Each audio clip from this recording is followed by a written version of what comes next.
시청자 여러분 안녕하십니까? 이제 경제쇼 요 설 연휴 특집 준비했습니다. 이 중국이 주도하는 로봇 산업 그리고 AI의 현재와 미래, 피지컬 시대 AI 시대의 중국 경제의 성장 흐름과 시사점까지 짚어볼게요. 이 투자자들이 가장 궁금해하는 투자 전략까지 지금 바로 만나보시죠.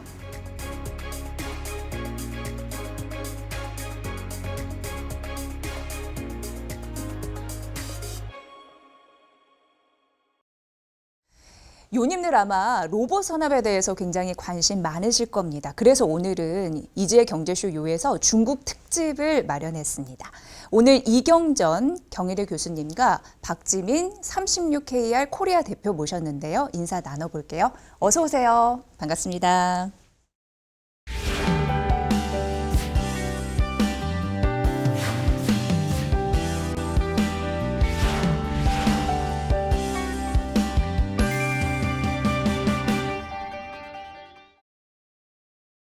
연초부터 굉장히 AI 관련해서 뭐 강연이나 그리고 강의, 뭐 연설 이런 거 굉장히 많은 걸로 알고 있는데 바쁘셨죠?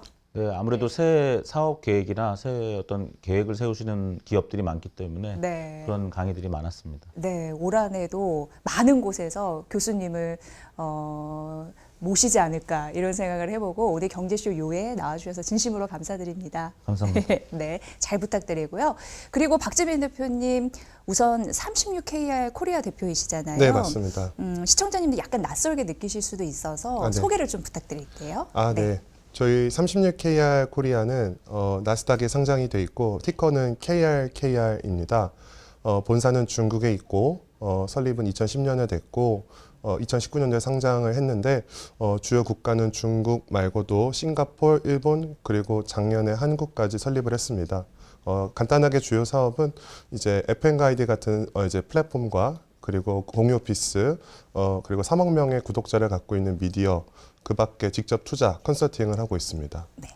중국에 워낙 많이 갔다 오신다라고 들었습니다. 최근에도 다녀오셨죠? 네, 1월 초에 이재명 대통령이 방중할 때 네. 이제 대표단과 함께 중국에 다녀왔습니다. 한중 관계가 이제 정치적인 이슈랑 사실은 결부가 되는데 모두가 정치적인 이해관계를 떠나서 공감했던 거는 한국에서 이제 절대적으로 수출을 하는 국가 1위가 중국이기 때문에 계속해서 이제 중국이 중요하다라는 거를 뭐 기업인들도 이제 네. 중소벤처기업 대표님들까지 다 공감했었고 중국에서도 이제 계속 순풍이 불 것 같습니다. 네.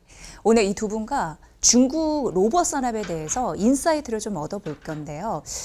두 분에게 좀 공통 질문을 드려야 될 것 같습니다. 왜 올해 로봇 산업에 주목할 수밖에 없는지 교수님 어떻게 보세요?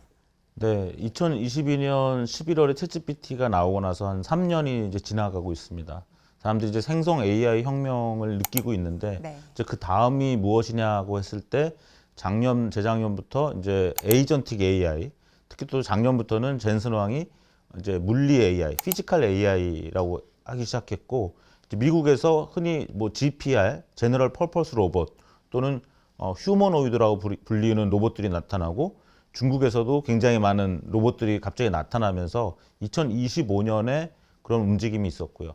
한국 입장에서는 2025년은 상당히 미국과 중국을 그냥 바라보는 입장이었다면 네네. 올해 1월에 CES에서 현대자동차가 드디어 이제 아틀라스를 선을 보였고 2028년에 양산안에 들어간다는 발표를 또 했고요. 예. 그다음에 모베드라는 것이 어떤 CES 최고 혁신상을 받으면서 이제 출시되는데 상당히 인상적인 그러한 피지컬 AI 또는 로봇의 모습을 이제 보여줬습니다. 네. 또 LG는 클로이드라는 가정용 로봇을 선보이면서 세탁물을 이렇게 줬더니 세탁기에 넣는 모습을 너무 이제 신기하더라고요. 너무 시연했는데 예.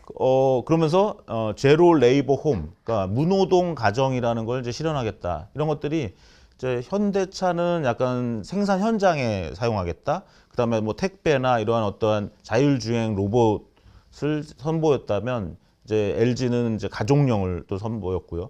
또 심지어는 젠슨왕은 알파 마요라는 그러한 네. 자율주행 자동차 기술을 선보이면서 이제 벤츠와 합작해서 이제 1분기에 자율주행 자동차를 이제 선보이겠다. 이렇게 되면서 젠슨왕이 뭐라 그랬냐면 그것이 어떤 물리 AI의 첫걸음이 아니겠는가. 그래서 네. 우리가 로봇이라는 것을 물리 AI 하나로 보면서 이제 자율주행 자동차 그 다음으로 휴머노이드가 어떻게 이제 나올 것인가 이런 관점에서 2026년이 굉장히 중요한 한 해가 될 것 같습니다.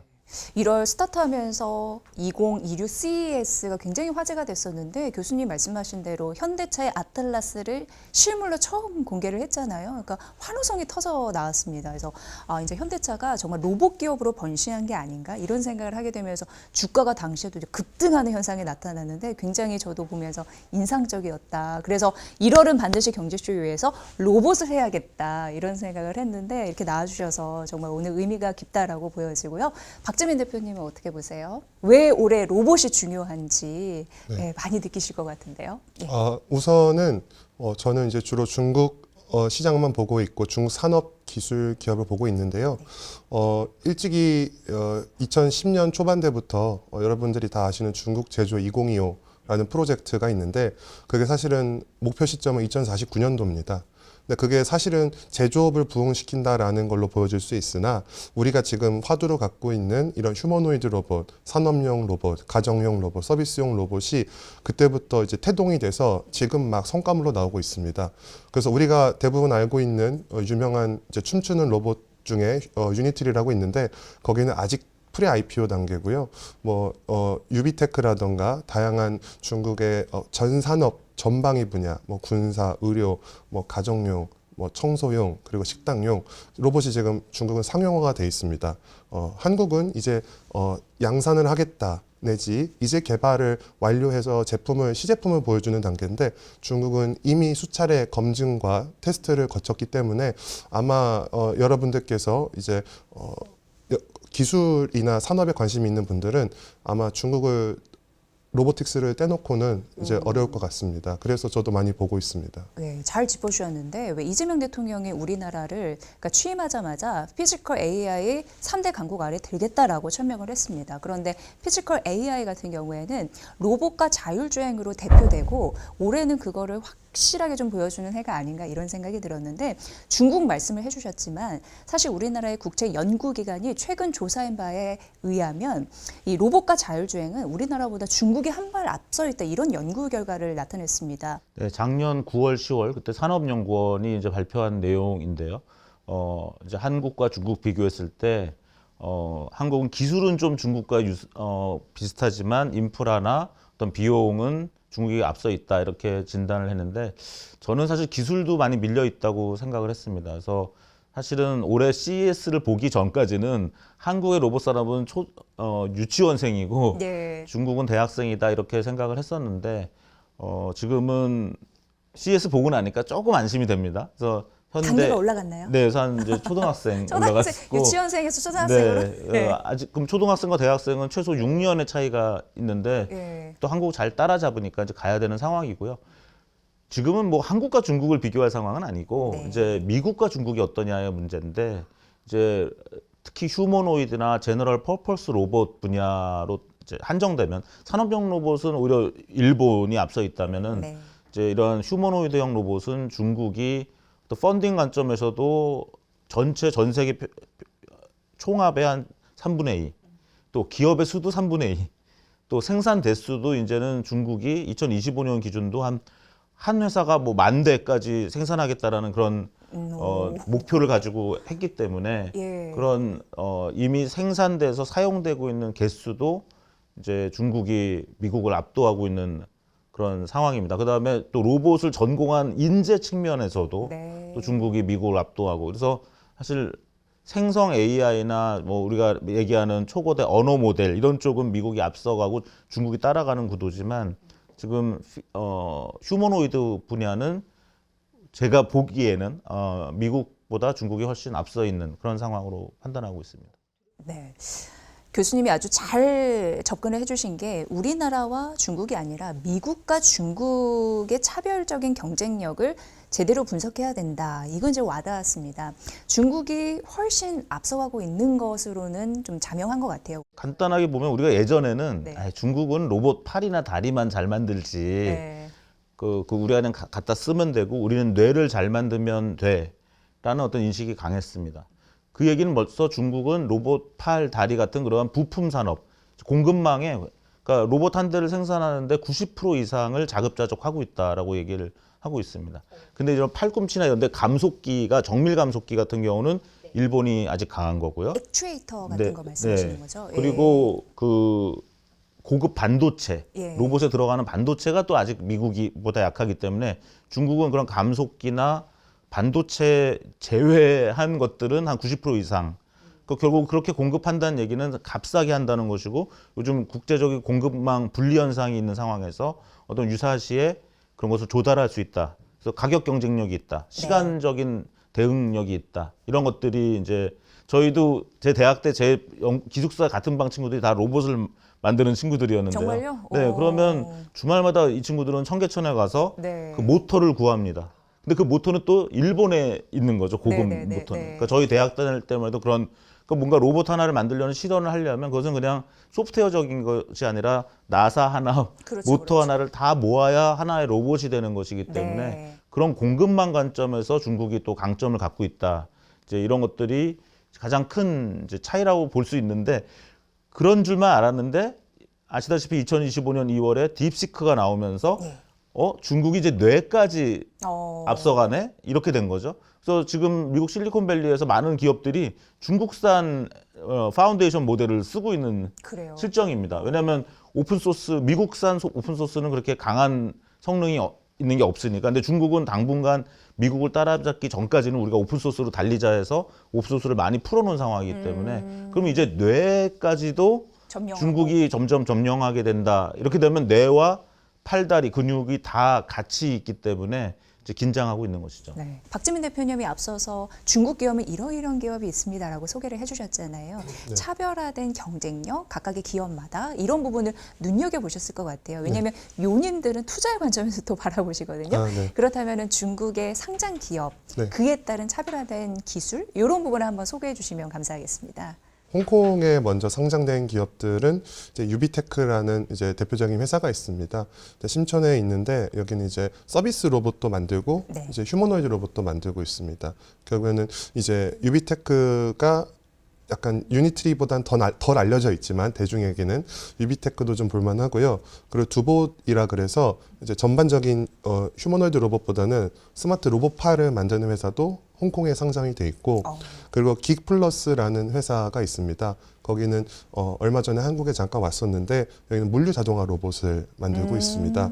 예, 그 밖에도 이제 홍콩 말고 이제 중국 A주 본토주에 상장한 회사는 시아선 로보틱스라는 회사가 있는데 여기도 이제 산업용 로봇 자동화 그리고 에스턴 오토메이션은 이제 제조 로봇 자동화 그리고 이제 에코박스라는 회사는 또 이제 가정용 로봇 이렇게 돼 있습니다. 그 밖에도 되게 많은 기업들이 있는데 우리가 눈여겨봐야 될 거는 지금 홍콩이라던가 중국 A주 그리고 코스닥이나 나스닥에 해당하는 과창반 커청반이라고 하는데 거기 상장한 회사 외에 지금 상장을 준비하는 회사 IPO 준비 말씀하시는 네, 거죠? 맞습니다. 오, 예. 그리고 이제 IPO 준비하는 거 말고도 우리나라에 코넥스가 있지 않습니까? 네, 네. 네, 중국에도 이제 코넥스 같은 이제 창업반이라는 게 있습니다.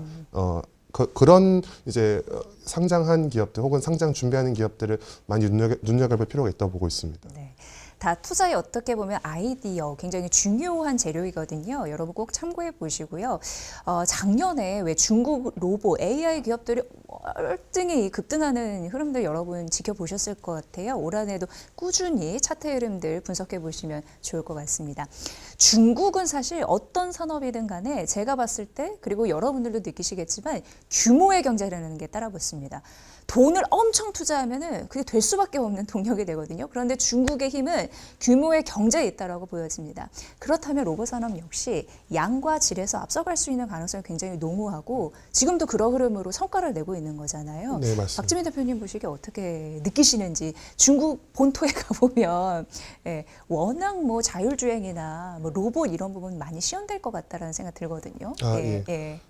실제로 우리가 아는 대표적인 도시인 심천뿐만 아니라 우한이라던가 우리가 들어보지 못했던 합비라는 도시, 다양한 중국의 2, 3선 도시까지 지금 침투해 있는 상황입니다. 저는 침투라는 말이 적합한 것 같고요. 근데 여기서 떠나서 우리가 보통 중국을 대륙이라고 말을 하잖아요. 근데 이제 중국에서는 지금 동남아 시장을 진출할 때 RCEP 협정을 맺고 사업을 하고 있습니다.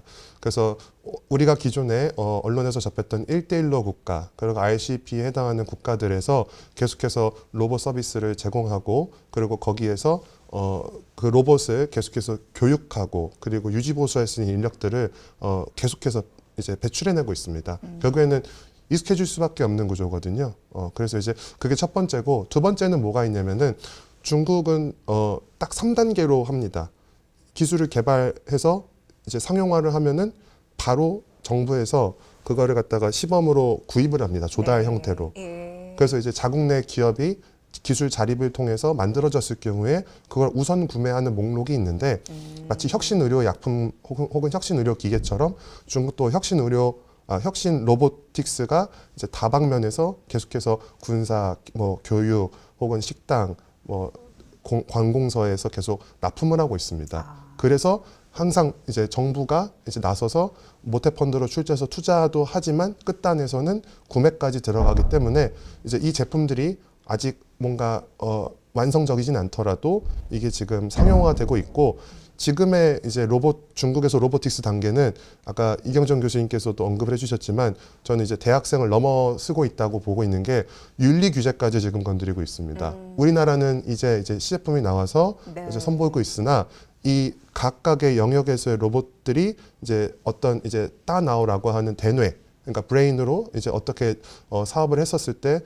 자율주행 쪽이든 혹은 이제 휴머노이드 산업용이든 가정용이든 이 윤리 규제까지 건드리고 있어서 아마 우리가 이 점을 좀 많이 지켜보면은 좀 중요할 것 같습니다. 중요한 지점을 딱 얘기를 해주신 것 같아요. 뭐냐면, 그러니까 제가 느끼기에는 대표님의 말을 들어보니까 중국은 일단 만들고 시장이 판단할 거야. 그리고 중국 시진핑 국가주석 같은 경우에도 상용화 속도가 굉장히 중요하다고 얘기했잖아요. 그것의 본보기가 아닌가 이런 생각이 드는데, 저는 중국을 많이 안 가봤습니다만, 그래서 모신 거이긴 하지만, 기사 같은 데 보면은, 중국 특파원들의 기사 보면은 중국은 AI 관련된 쓰레기가 너무 많다라는 거예요.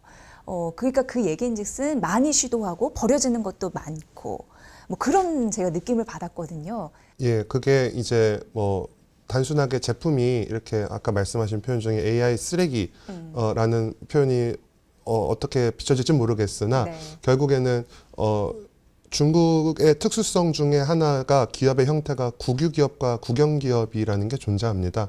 그게 또 이제 정부가 컨트롤하는 기업들인데, 그런 기업들에서 아까 말씀하신 이제 무인화된 이제 AI 형태 자판기라던가, 네. 이제 혹은 이제 중국의 호텔은 거의 모든 호텔이 배달 음식을 시켜 먹으면은 로봇이 집 앞, 호텔 방 앞까지 배달을 해줍니다. 한번 보고 싶네요. 예.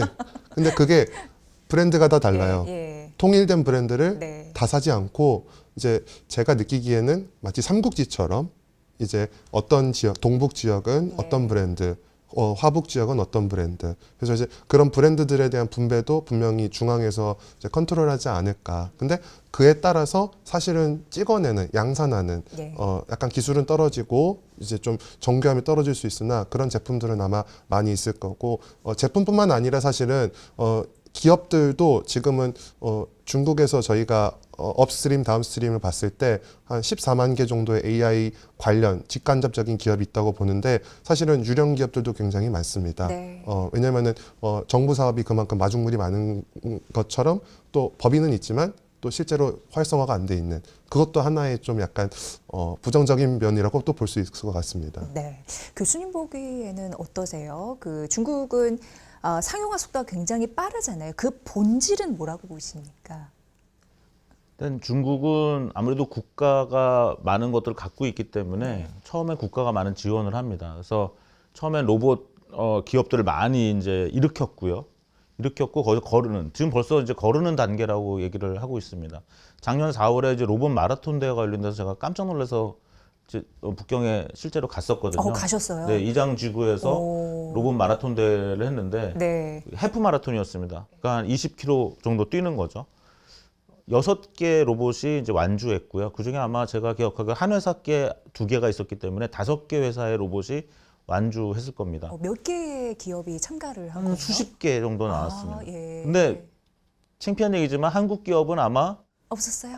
나오지도 않았지만 예. 제가 판단하기에 나올 수도 없는 상황이다. 그럼 2026년 올해는 만약 또 로봇 마라톤대가 열리는지 모르겠지만 한국 기업이 과연 20km 이상을 이제 달릴 수 있겠는가 하는 이제 그런 면에서 제가 아까 유치원 초등학생과 대학생 차이다라고 얘기를 했고요. 네. 그다음에 그 6개 완주 로봇이 다 특징이 있습니다. 가장 빨리 달린 로봇, 그다음에 한 번도 배터리를 교체하지 않은 로봇, 또 한 번도 부품을 교체하지 않은 로봇. 그러니까 부품을 교체하거나 배터리를 교체할 때마다 약간 페널티를 줍니다. 시간을 5분, 그것도 10분 이런 중요하군요. 식으로. 예. 네. 그리고 넘어졌을 때 또 일으켜주면 안 되는 그런 혼자 규정이 딱 있습니다. 일어나고. 그래서 예. 한 번도 안 넘어진 로봇, 한 번도 배터리를 교체 안 한 로봇, 부품을 교체 안 한 로봇, 가장 빨리 달린 로봇.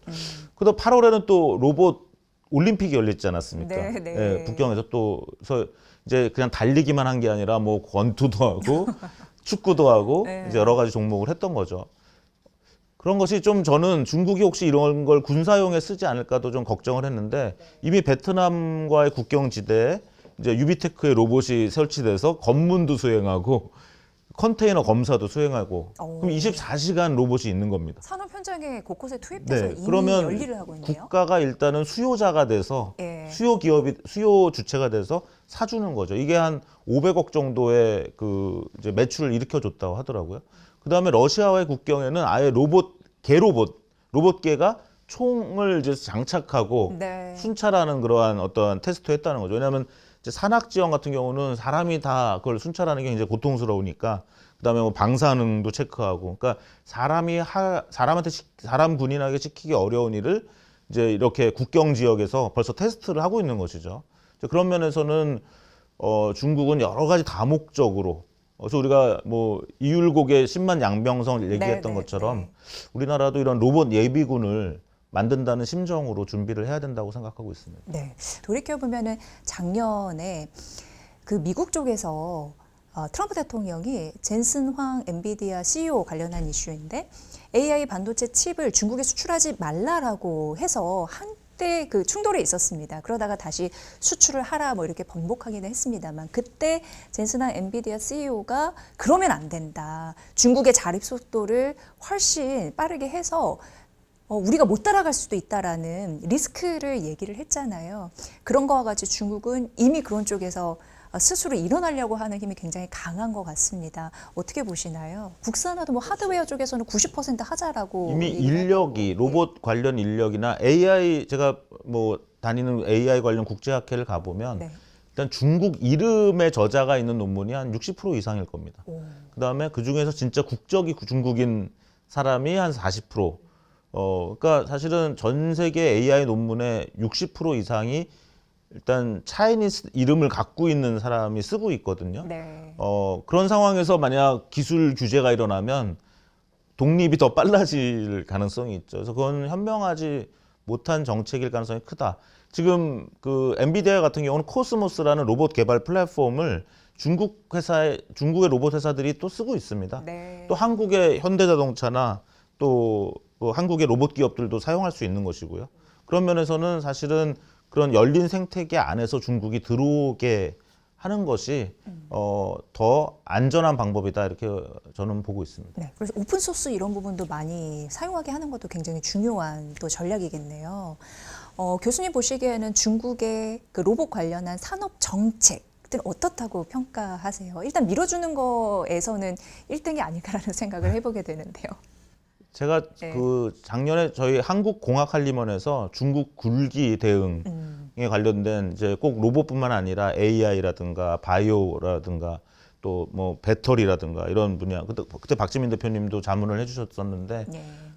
그때 제가 좀 한번 봤습니다. 중국이 과연 어떻게 정책을 했길래 이렇게 중국 굴기가 실현됐고 이제 한국이 뭔가 좀 이제 따라가야 되는 입장이 어느 날 된 거죠. 네, 네. 가장 큰 거는 일단 그 중앙 정부 입장에서는 정책 기조를 확실하게 했다는 거죠. 그래서 2025년에 10년 전이 2015년부터 일단 제조에서 그리고 AI에서 2025년에 최고가 되겠다라는 선언을 했고 그 선언 하에 여러 가지 정책을 같이 일관화시킨 겁니다. 그래서 전체 정책 기조가 명확했다. 한국은 이제 정권 교체가 계속 일어나는 민주화된 국가이기 때문에 네. 그런 부분이 좀 아쉽죠. 그래서 어떻게 보면 우리도 싸워야 될 거는 정치로 싸우더라도 뭔가 좀 길게 잡아놓은 것은 일관성이 있을 필요가 있다. 그런 이제 민주화된 한국과 지금 중국의 차이가 일단 그 부분에 정책의 일관성의 문제가 좀 있다는 것이고요. 그 다음에 이제 중앙정부와 또 지방정부가 상당히 경쟁과 협력을 하고 있습니다. 로봇 분야만 해도 조금 전에 박지민 대표님 말씀하신 것처럼 우리가 모르는 어떤 지방 도시에도 로봇 산업이 침투했다는 표현을 하셨는데 제가 조사해 보니까 중앙정부, 지방정부가 약간 다르죠. 중앙정부는 전체적인 R&D나 이런 제도적으로 하는 것이고 네. 지방정부는 어떤 구체적인 세제 지원이나 그렇죠. 어떤 입지라든가 이러한 인력 이런 것들을 제공하면서 중앙정부와 지방정부가 같이 하고 있다. 이런 것들이고요. 그다음에 이제 말씀 나왔지만 그 정부가 국가가 수요처가 돼주고 있다. 근데 사실 늘 중국의 정책에서는 이제 위험이 있죠. 네. 이것이 시장과 정말 맞아서 나중에 결국 민간과 같이 돌아가야 되는데 과연 로봇 기술이 얼마나 금방 올 것이냐. 아마 중국에서도 그랬기 때문에 뭐 국방이나 좀 더 이런 공공이나 국가 관점이 더 먼저 가면서 또 굉장히 쉽게 될 수 있는 부분은 호텔에서의 어떤 배달이나 이런 민간에서 또 부드러운 부분 이렇게 같이 가면서 지금 조화를 찾아 나가고 있는 상황으로 보고 있습니다. 네. 인재 양성 부분에서도 중국이 신경을 많이 쓰기 때문이 아닐까 싶습니다. 우리나라도 열심히 하긴 합니다만 지금 어떻게 여러분 받아들이실지 모르겠지만 52시간 있잖아요.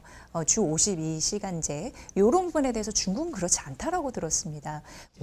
이거는 이제 저희가 전통의 일자리와 네. 새로운 이제 일자리를 구분해서 봐야 되는데 이미 중국은 제가 조사하기로 작년에만 이제 거의 수능 인구가 1,000만 명을 돌파했습니다. 1,000만 명이요? 네, 1,300만 명으로 알고 있는데 예. 이제 하락세긴 하지만 네. 이제 한 해에 그렇게 수능을 보는 인구가 학령 인구가 그렇게 많다는 거는 배출되는 인구도 많습니다. 네. 학생들이 더군다나 또 중국은 아시다시피 미국에 가도 어느 나라를 가도 유학생이 많지 않습니까? 네. 그래서 전통의 산업은 굉장히 치열하고 사실 실업률에 문제가 있습니다. 근데 이제 지금 AI, 이제 신산업에 관련해서는 우리가 좀 주의 깊게 봐야 되는 게 있는데 제가 한국에서 지금 AI 관련된 석사를 다니진 않아서 잘 모르겠으나 중국은 중관촌이라는 실리콘밸리가 있는데 거기 중관촌 대학이라는 게 있습니다. 네. 그게 이제 실제로 대학은 아니고요. 그 북경에만 30개 이상의 대학이 있습니다. 특수대학 같은 느낌인가요? 네, 이제 정부 차원에서 운영하는 대학인데요. 네. 북경시에서는 북경대든 칭화대든 혹은 다른 대학에서 어떤 전공을 하든 석박사들이 자기 전공과 AI를 접목시킬 수 있도록 합니다. 근데 그 AI를 괜찮네요. 교육할 네. 때 참 특이한 거는 기존의 컴퓨터공학과 관련 교수님들을 뽑지 않고 산업 현장에 있는 이제 혁신적인 기술을 갖고 있는 스타트업 대표님들을 교수로 초빙을 합니다. 그래서 이제 AI 플러스라는 전략을 가지고 있는데 네. 그것이 교육 현장에서 실현된 것이 중관촌 대학입니다. 그래서 저는 이쪽으로는 계속해서 중국이 인재를 배출하고 있고 그럼 전통 산업에서 지금 일자리를 찾지 못하는 사람들은 중국에서 어떻게 보고 있냐면은 결국에는 계속해서 로봇들이 만들어지고 이제 그러면은 결국에는 유지 보수 관리가 필요합니다. 그래서 중국은 지금 또 내세우고 있는 전략이 직업 기술의 부흥입니다. 그래서 이제 직업기술 전문학교, 우리나라 치면은 폴리텍 대학교라던가 이런 이제 전문 학교에서는 단순하게 그냥 공장에서 일하는 것보다 이제 AI 산업에서 이제 좀 유지보수할 수 있는 인력을 키우는 것 개발보다는 연구 개발보다는 유지보수 쪽으로 좀 많이 이제 교육을 좀 재편하고 있습니다. 네. 왜 우리나라는 성적 잘 나오면 의대에 가려고 하는데 중국은 공대 가려고 해서 AI 시대에 중국이 앞서 나갈 수밖에 없다라고 얘기하는 분들도 계시잖아요. 교육 현장에 계시니까 문득 교수님에게도 이 질문을 드려야겠다라는 생각이 들었습니다. 어떻게 좀 변화를 해야 될지 그런 거 평소에 고민 좀 하셨을 것 같은데요. 글쎄요, 저는 젊은이들의 선택이 옳다고 보는 편입니다. 저는 의대 가는 것 되게 좋을 것 같고요. 네. 왜냐하면 AI가 가장 큰 영향을 미치는 분야가 아, 그렇네요. 우리의 어떤 행복하게 살고 건강하게 살고 이쁘게 살고 우리 인간의 몸에 관련된 거기 때문에 정말 똑똑한 한국의 젊은이들이 잘 선택하고 있다 생각하고 네. 중요한 거는 오히려 의대를 갈 적성이 안 되는 친구가 의대 가는 그런 것은 좀 그 개인적 불행이 아닐까.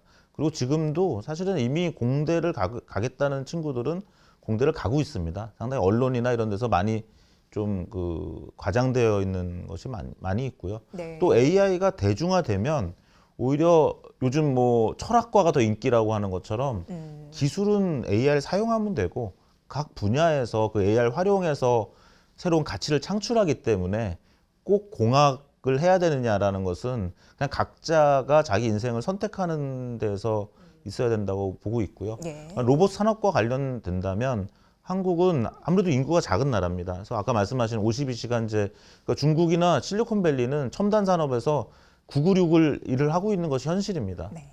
그런데 한국은 52시간제가 되기 때문에 우리는 의사도 부족하고 전공의들 열심히 그동안 일했는데 그거 못하게 됐지 않습니까? 예. 그럼 결국 환자들만 손해고요. 지금 많은 박사들 그나마 부족한데 그 사람들이 좀 더 시간적으로 더 일하겠다고 하면 그걸 열어줘야 된다고 생각합니다. 그래야지만 고급 인력을 하나 만드는 데는 수십 년이 걸리는데 네네. 그분이 그냥 1.5배 좀 더 해주세요라고 우리가 부탁할 수는 있는 것이거든요. 그래서 그런 면에서는 저는 혁신 기업 트랙이라는 걸 이제 만들어야 된다. 그래서 많은 어떤 규제에서 벗어나는 기업을 그런 트랙을 하나 세우면 한 회사 내에서도 직원들이 선택할 수 있겠죠. 나는 원래 인프라를 담당하는 사람이니까 9 to 6 일해야 되는 그런 직종이다. 나는 R&D하고 나는 좀 더 몸보다는 머리를 쓰고 또 AI랑 붙어가지고 거의 24시간 일하는 사람이니까 나는 시간 제한 없이 원격 근무도 하고 일주일에 뭐 70시간도 80시간도 일할 수 있는 그럴 용의가 있다라는 그 트랙으로 두 개 나누지 않으면 지금 우리가 중국이 이렇게 앞서 나가고 있는 거를 그냥 쳐다만 보는 그런 상황이 될 수도 있다. 최근에 뭐 스타트업 얼라이언스 회장이나 이런 분들도 그동안은 그런 발언을 굉장히 아끼다가 네. 최근에 적극적으로 이런 부분을 또 얘기하시는 걸 봤을 때 정말 그런 부분들에서 국민들의 어떤 합의와 또는 결단이 필요하다고 보고 있습니다. 네. 어떻게 보면 굉장히 솔직한 답변이고요. 현실적인 답변이다라는 생각이 확 와닿았습니다. 우리나라가 미국과 중국에 앞서 있는 로봇 산업에서 잘 따라갈 수 있을까요? 피지컬 AI 3대 강국 안에 들어갈 수 있을까요? 어떤 답변을 해주실 수 있을까요? 한국은 굉장히 운이 좋았고 예. 한국은 계속 불가능한 걸 가능하게 한 나라입니다. 네. 월드컵 축구도 중국이 그렇게 피파 회장님도 중국이 제발 나가길 바랬는데 못 나갔죠. 그렇게 축구 선수가 많았는데도 중국에서는 국가대표 감독이 부정으로 선수를 뽑는 그런 뇌물을 받아서 중국 국가대표가 과연 중국 최고의 선수들로 되어 있느냐라는 그런 의심을 중국 국민들이 하고 있는 거 아니겠습니까? 근데 한국은 굉장히 일찍 월드컵도 나갔고 4강도 했고 왜 그런가? 결국 우리는 아무래도 소수 정예로 갈 수밖에 없습니다. 네. 그래서 한국에서는 그나마 그래도 그 재벌이라는 것이 많은 욕을 먹어도 재벌이 있었고 지금 자동차 산업도 보면 뭐 삼성의 레인보우 로보틱스라든가 현대차 또 LG 각각 그동안 조금 지지부진했는데 국민들이 야 중국한테 진다 계속 2025년에 떠드니까 올해 그래도 CES에서 보여주고 있지 않습니까? 네네네. 그런 면에서 소수 정예의 대기업 하지만 그걸로 부족합니다. 한국 같은 경우는 리얼월드라는 기업이 최근에 창업을 했지 않습니까? 그 연쇄 창업가인 유중희 대표가 만들어서 어떻게 보면 이제 막 손흥민 같은 친구죠. 손흥민, 이강인 같은 약간 엘리트들인 거죠. 그럼 그런 기업들이 만든 로봇 기업을 좀 잘 가꿀 필요도 있다고 생각합니다. 네. 그래서 사실 그 리얼월드라는 기업은 우리나라 대기업 거의 전부가 투자했습니다 이미. 왜냐 알아본 거죠. 네네네. 그래서 그런 이제 우리가 기존의 대기업의 힘 거기 이미 좋은 인력이 또 있지 않습니까? 그 다음에 어떤 좀 우리 옛날 태능 선수촌 같은 좀 엘리트 체육했던 것처럼 엘리트 로봇 기업을 좀 키워주고 네. 그러면서 여기를 좀 잘 가꿔야 될 것 같아요. 중국은 좀 인해 전술로 나갈 수 있다면 한국은 좀 더 중국보다 더 정교한 전략이 필요한 상황 아닌가. 그러면서 한국은 그 대신 또 시장 경제라는 그 원칙이 있기 때문에 미국과 같은 어떤 생태계, 우리나라 K-팝이 이렇게 퍼진 이유가 미국 플랫폼 유튜브나 X 같은 트위터나 페이스북을 굉장히 잘 활용한 거 아닙니까? 네네. 근데 일본 사람들은 약간 그런 미국 플랫폼을 잘 안 쓰려고 맞아요. 했다는 예, 거죠. 예. 그래서 한국은 미국과도 가깝고 중국과도 가깝고 일본과도 가까운 그런 면에서 잘 활용하는 그런 전략이 지혜가 필요하다고 생각합니다. 네. 오늘 중국 특집이긴 한데 미국과 중국의 격차 이런 부분도 잘 활용해야 되고 우리 입장에서는 앞서 나간 국가들을 그 로드맵이라고 해야 될까요? 보는 거 굉장히 중요하잖아요. 그런 의미에서 미국 쪽 뭘 좀 보면 좋을지 이거 좀 궁금해지네요. 엔비디아 젠슨왕이 이번 CES 기조연설에서 네. 크게 두 가지의 충격을 준 것 같습니다. 하나는 자율주행에 들어갔거든요. 그러니까요. 예, 알파 마요를 통해서 그동안 네. 자율주행하면 그냥 테슬라와 웨이모가 양분하는 걸로 생각했는데 엔비디아가 툭 끼어 들어갔습니다. 네. 그러면서 이것이 물리 AI의 첫 스텝이다라고 얘기를 했고, 그다음에 작년까지만 해도 코스모스라든가 이런 로봇 관련 뭐 그루시라든가 이런 엔비디아 중심의 로봇 개발 체계가 눈에 보이는 게 없었는데 이번에는 저 같아도 나도 이 엔비디아 생태계 들어서 한번 로봇 만들어 볼까? 이런 느낌이 들게 됐습니다. 그래서 이 로봇을 한 회사가 폐쇄적으로 개발하는 시대가 지나가고 있는 거죠. 오픈 소스를 통해서 굉장히 춘추 전국 시대와 같은 로봇 개발이 전 세계적으로 일어나게 될 것입니다. 그러면 한국이 그럼 늘 미국과 같은 플랫폼을 좀 만들어 보고 싶기도 했고, 네. 근데 로봇에서는 좀 늦지 않았나. 그런 것이 걱정입니다. 그래서 엔비디아 같은 로봇 플랫폼에 갈 수도 없고, 또 중국은 90% 이상을 국산화하는 그런 서플라이 체인을 제대로 가지고 있고, 그래서 한국은 아까 말씀드린 것처럼 오히려 이런 겁니다. 예전에 아이폰이 나오기 전에 뭐 팜 파일럿이니 뭐니 해가지고 굉장히 작은 이런 스마트한 기기들이 있었는데 결국 아이폰이 나와서 세상을 평정했고, 네네. 다행히 한국은 삼성전자가 구글의 안드로이드가 밀착하면서 2대 상품이 됐죠. 스마트폰 시대에. 이제 한국은 이 로봇이 아직 그 히트 상품 하나가 안 나왔는데 그 하나를 우리나라 회사에서 아까 리얼월드 같은 회사에서 하나 그냥 히트를 쳐주면 정말 한국 정말 세계 2강도 갈 수 있죠. 네. 로봇 시대에서. 그래서 그런 어떤 야심찬 전략이 하나 필요하고, 두 번째는 그 첫 번째 히트 상품이 중국에서 나올 것이냐 미국에서 나올 것이냐 그 과정에서 어떻게 한국이 그 다음을 잡을 것인가, 이 두 가지 트랙으로 전략을 좀 세워야 되지 않나 이렇게 보고 있습니다. 네. 박지민 대표님이 앞서서 중국의 현장의 모습을 말씀해 주실 때 자율주행 엄청 발전한 도시 우한이라고 말씀해 주셨죠. 근데 그 중에서 규제 완화 때문에 이게 가능하다라는 언급을 해 주셨습니다. 그 얘기인즉슨 혁신 그 산업을 위해서는 뭐랄까요, 나쁘게 말하는 게 아니라 그 안전이 약간 그 담보되지 않더라도 기술력을 어떻게 해서든지 올려서 경쟁에서 발전하는 그런 모습을 보여야 된다라는 생각이 있는 것 같아요. 근데 이 얘기인즉슨 우리나라 같은 경우에는 자율주행을 시도했다가 사고가 나게 되면 엄청 사회적으로 크게 이슈가 될 거잖아요. 근데 제가 뭐 비공식적으로 어떠한 관계자랑 얘기를 했을 때 우리나라가 발전하려면 그런 부분에 대해서 리스크 이런 부분을 좀 어느 정도 감안하면서 가야 된다, 이런 얘기도 사실 들었습니다. 그 부분에 대해서는 어떻게 생각하시는지 좀 듣고 싶은데요. 예. 사실은 이 관점에서 시작을 해야 돼요. 그러니까 네. 우리나라와 중국의 전반적인 의견 수렴과 정부의 정책의 전달이 확실히 민주적이냐 아니냐가 첫 번째로 중요합니다. 네. 우리나라는 그 공동의 의견 수렴과 사람들의 이제 합의 혹은 이제 관련 협단체라던가 이런 다양한 요소를 고려해야 되잖아요. 근데 중국은 사실은 이제 당 중앙에서 이제 어떤 문서를 통해서 이제 시범직으로 선정하고 이제 시작을 하는 단계에서는 사실은 다른 볼멘 소리가 나오기가 어려워요. 100% 어렵습니다. 그렇기 때문에 이제 사실은 그게 시작이 가능한 거고요. 그 대신에 그거를 시작함에 있어서 중국이 그래도 특별하게 어떠한 사고가 이제 지금 나오지 않는 이유는 두 가지인데 아까 이좌항을 가셨다고 교수님께서 말씀해 주셨는데 이좌항은 사실 북경에서 완전 외곽입니다. 아. 네, 완전 센트럴이 아니고 예. 외곽이라서 예. 중국의 이런 시범지구 무언가를 보여주는 상황을 보시면은 자율주행 로보틱스든 혹은 이제 이런 마라톤을 할 때도 이제 테스트를 거칠 때는 항상 완전 변두리부터 뭔가 좀 한적하고 그쵸. 시골 같은 느낌의. 네, 그래서 예. 쉽게 예를 들면은 지금 바이두라는 회사에서 아폴로라는 자율주행 택시가 심천 완전 핵심 도시 한 가운데서 이제 운행 중인데 그게 되기까지는 정말 많은 이제 테스트와 이제 시범이 거쳤고 네. 그다음에 SF 익스프레스라고 하는 아시아 최대 물류 회사는 지금 이제 드론으로 산간 도서 지역 배송을 하고 있습니다.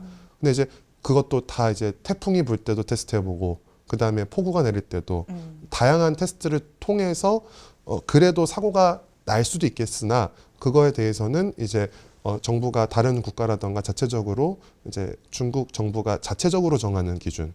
근데 거기에 대해서 누군가 태클을 거기는 어렵기 때문에 네. 그게 한국과는 좀 다른 것 같습니다.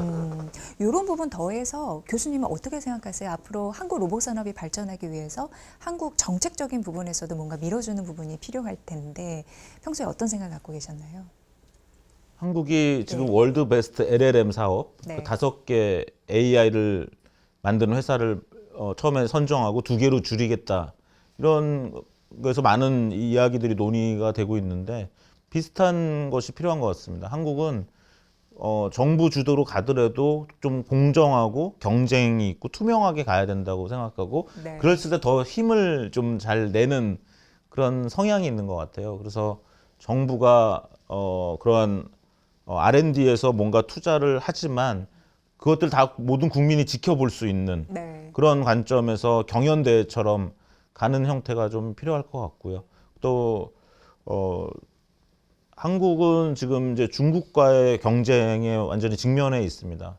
20년 전, 25년 전 생각해 보면 그 당시 한국이 일본 경제의 10분의 1이라고 했는데 우리가 어느새 따라갔죠. 그건 뭐냐면 산업화는 늦었지만 정보화는 앞서가자라는 어떤 디지털화에 한국이 일본보다 앞서감으로써 이제 그렇게 됐다고 봅니다. 이제는 우리가 일본을 신경 쓰기보다는 이제 중국을 굉장히 신경 쓰고 있죠. 그러면 네. 좀 더 중국을 잘 알면서도 또 윗세대들은 약간 중국에 대한 약간 그 주눅이 들어있는 측면도 있습니다. 네. 686 세대나 579 세대는 약간 그런 것 같아요. 근데 지금 오히려 MZ 세대나 알파 세대는 중국과 좀 더 대등하고 중국을 이기겠다는 마음이 있고 그러면서도 또 중국과 큰 반감이 있는 세대가 아닙니다. 네. 그런 면에서는 우리 박지민 대표님이 그런 대표 주자라고 저는 생각합니다. 사실은 중국을 잘 알면서도 중국과 대등하게 중국을 이기겠다라는 그런 의지가 저는 있다고 봅니다. 그래서 그런 세대적 노력이 필요하다. 그래서 그 세대들이 좀 잘할 수 있게 정부가 또 우리 민간의 이 선배들이 판을 잘 깔아주면 좋을 것 같습니다. 좋은 말씀 해주셨습니다. 가만히 생각해보면 전략 산업이 같아요. 어떤 얘기냐면 AI, 반도체, 2차 전지, 뭐 바이오, 조선 우리가 노력하고 앞서 나가야 된다라는 강력한 의지를 가진 산업이 중국 역시 같잖아요. 이거 어떻게 봐야 될지 교수님부터 좀 한 말씀 부탁드립니다. 뭐 우리가 보통 그런 얘기 하잖아요. 부자 옆에 있어라. 네? 그래서 저는 중국이 옆에 있는 게 네. 굉장히 좋다고 생각합니다. 그리고 우리가 굉장히 뭐 나라를 닫고 있을 때 오히려 더 가난했고 네. 내부의 정치나 민생은 더 안 좋았습니다. 그러니까 우리는 옆에 일본이 발전할 때 일본이 80년대 세계 최고일 때 한국의 경제도 좋았고요. 네. 또 90년대 중국이 개방되면서 2000년대 중국이 발전할 때 한국도 또 같이 왔습니다. 그래서 지금 바로 강대국이 또 옆에 있다는 거는 저는 우리 한국 국민은 늘 그렇게 평생 살아온 국민들이기 때문에 네. 오히려 거기서 굉장히 우리가 같이 얻을 것도 있고 더 발전할 수 있을 거라고 생각합니다. 그러니까 선의의 경쟁자로서 네네. 예. 경쟁과 협력을 하는 거죠. 예. 중국도 우리가 필요한 것이 분명히 있고 예. 우리는 또 일종의 또 자유민주 경제 체제를 갖고 있다는 면이 또 하나의 굉장히 또 장점이기도 하고요. 네, 박진 대표님 어떻게 생각하세요? 저도 지금 36KR이라는 회사에서 일하면서 사실은 지중, 그러니까 중국을 알아야 된다라는 측면에서 지금 한중 간에 일을 많이 하고 있습니다. 근데 제가 가장 두려운 게 뭐냐면은 이 윗세대, 이제 저희 아버지 세대, 그러니까 좀 정책을 결정하는 이제 60년대나 70년대 태어나신 분들이랑 지금 90년대생, 2000년대생들이 접근하는 방식이 좀 다릅니다. 그래서 1월 초에도 이재명 대통령이 중국에 방중했을 때 다들 동의를 했던 대사가 수평적인 협력 관계가 구축입니다. 근데 저희 윗세대는 제가 봤을 때 비교적 수직적으로 중국을 네. 접근하는 경우가 많습니다. 과거에 삼성이 현대가 중국 가서 수직적인 형태로 사업을 했었는데요. 지금은 수평적인 거를 넘어서서 배워야 되는 게 많습니다. 중국 북경의 네. 마포 같은 신촌 같은 지역을 해정구라고 합니다. 네. 이제 구죠. 마포구 같은. 거기에는 37개 대학이 있습니다. 북경대, 칭화대, 인민대를 포함해서. 거기 학생이 44만 명이 있습니다. 예. 근데 그 44만 명한테 이제 올해부터 점진적으로 이제 무조건 이제 어떤 걸 시키냐면 OPC라는 걸 시킵니다. OPC. 네, 원펄슨 컴퍼니인데요. AI를 에이전트를 활용해서 미국- 교육시키는 거예요? 네, 교육을 먼저 하고 예. 그 다음에 이거를 연금술사처럼 이제 각자의 특색에 맞춰서 조합을 합니다. 네. 그 다음에 뭘 하냐면은 우수한 개발자가 로봇을 개발을 하든 하드웨어를 개발을 하든 혹은 뭐 소프트웨어를 개발을 하든 그런 회사랑 붙여서 본인이 이거를 갖다가 다양한 방면에 적용할 수 있도록 예. 테스트를 할 수 있도록 진행하고 있습니다. 판을 깔아주는 거네요. 맞습니다. 예. 작년에 왔었던 회사 중에 교수님한테도 한번 소개해드렸던 회사가 홍콩에 상장한 엑스탈파이라는 회사인데요. 네. 엑스탈파이는 AI로 혁신 약품 업체들 이랑 이제 사업을 같이 하고 있습니다. 임상 과정을 도와주고 있고 우리나라 탑티어 제약회사랑도 일하고 있는데 엑셀파이가 자체적으로 인큐베이팅 프로그램을 만들어서 누구든 자기네 이제 데이터랑 플랫폼을 쓸 수 있게 네. 오픈으로 해놨습니다. 그게 우리나라에서는 가능할지는 물음표입니다. 그리고 두 번째로 짧게 요약을 하자면은 우리나라 지금 대통령과 중소벤처기업부 장관이 1월 초에 상하이에 이제 방문을 했고 상하이의 미래도시라고 불리는 장장과학성에 이제 방문을 한 게 네. 언론에 나왔습니다. 사실은 그런 데가 중국에는 국가급으로는 200개가 있고 우리나라의 도에 해당하는 성급은 1,600개가 넘습니다. 네. 규모가 더 크네요. 예, 쉽게 말하면은 판교가 2,000개가 된다는 거죠. 어림잡아. 판교가 2,000개. 네. 예. 거기서 나오는 네, 네. 실패하는 기업들 그리고 성공하는 기업들 다양할 텐데요. 네. 얼마 전에도 중기부 간담회 때 보면은 어떤 사람이 실패할 수 있는 용기를 줘야 된다라고 하는데 중국은 가장 여러분들이 보셔야 될 게 뭐냐면은 우리나라 정부 문서는 네모 동그라미 대시가 많습니다. 뭔가 형식적이라는 거죠? 네, 네. 형식이 많은데 중요합니다. 근데 중국은 국무원, 국무총리실이든 중국의 어떤 지방자치단체들이든 줄글입니다, 다. 그리고 IR 자료들도 IR 발표할 때도 PPT도 보면은 디자인을 따로 하지는 않습니다. 그리고 돈도 기술이 있고 이제 확실히 연구를 하면은 마음껏 이제 지원을 하고 네. 이제 정상적으로 그게 집행이 되면은 또 실패를 해도 또 도와줍니다. 근데 우리나라는 이런 형식과 문서와 이제 연구비 정산과 여러 가지 시스템적인 것들이 굉장히 관리가 철저하기 때문에 이게 지금 사실은 개발자들 입장에서는 행정 관리가 되게 많습니다. 네. 그래서 저는 이러한 것들을 이제 우리가 배울 건 배우고 가져올 건 가져오면서 아까 말한 OPC가 됐든 중국의 대표적인 엑스탈파이 같은 홍콩 상장사가 됐든 혹은 중국의 형식적인 것을 깨버리는 이런 문화들을 우리도 어느 정도는 좀 알고 배워야 되지 않을까. 그리고 2,000개의 이제 이런 전진 기지를 네. 우리가 이제 동쪽부터 서쪽까지 좀 가야 되지 않을까 싶습니다. 네. 좀 의미 있는 그런 말씀을 해주셨습니다. 작년에 경주에서 우리나라가 2025 에이펙 정상회담 아주 성공리에 마쳤습니다. 그러면서 시진핑 중국 국가주석이 오래간만에 한국을 방문해서 화해 모드의 물꼬를 사실 텄습니다. 그리고 나서 올해 초였습니다. 이재명 대통령이 국빈 자격으로 중국을 방문해서 한중 정상회담이 열렸습니다. 앞으로 산업, 그 선의의 경쟁이라는 말씀해 주셨잖아요. 협력하고 경쟁하지만 어쨌든 동반자의 관계로 잘 성장해서 윈윈하기 위해서 앞으로 교류 촉진 이런 부분이 중요해 보이는데 마지막 말씀 좀 부탁드립니다. 어떤 방향이 좋을지요?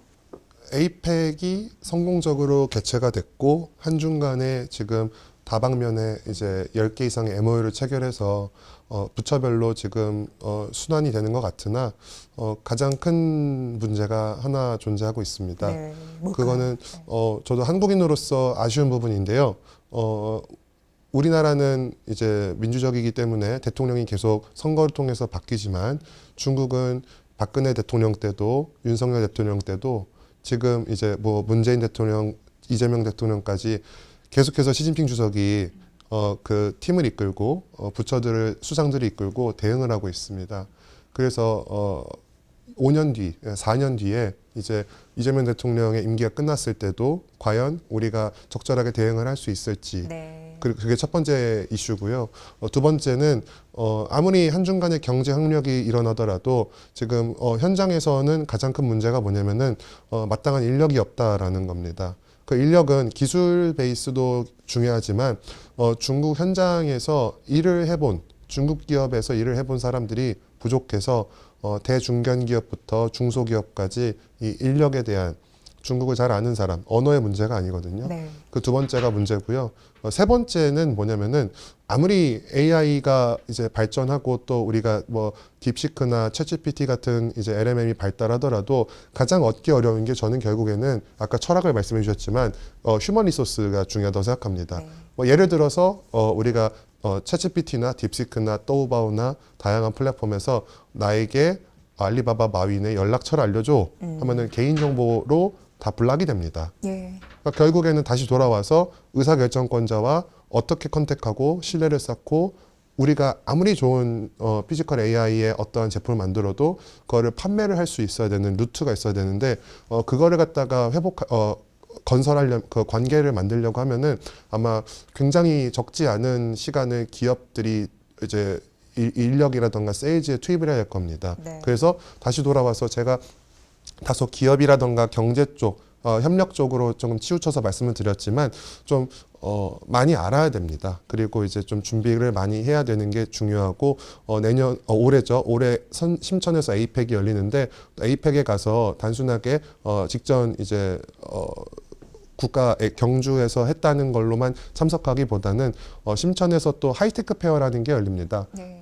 CES보다 더 거의 큰 규모로 대부분의 중국 기업들이 참여하는데요. 피지컬 AI 관련 기업들이 거기 가서 많이 만나야 될 것 같습니다. 네. 올 한해 정말 로봇 산업이 주축에 대해서 뭐 우리나라뿐만 아니라 미국, 중국 산업을 이끌 것 같다라는 생각이 듭니다. 우리도 중국 모습을 잘 보면서 정말 피지컬 AI의 3대 강국 안에 들을 수 있도록 열심히 노력해야 될 것 같고요. 오늘 두 분의 말씀 들으면서 요님들도 투자의 포인트를 빠삭하게 좀 느끼시지 않을까 그런 생각 들었습니다. 오늘 두 분 말씀 진심으로 감사하고요. 또 중국 관련한 트렌드 이런 부분 좀 포착이 되면은 이제 경제쇼 요에 나와주세요. 고맙습니다.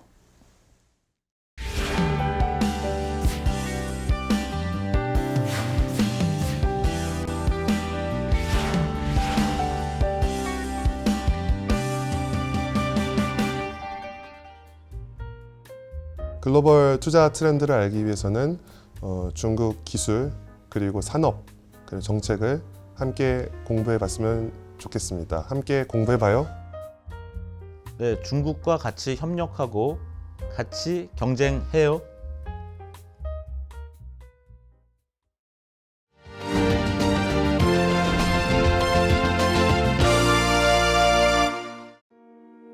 (1929년) 월가는 언제나처럼 분주했습니다.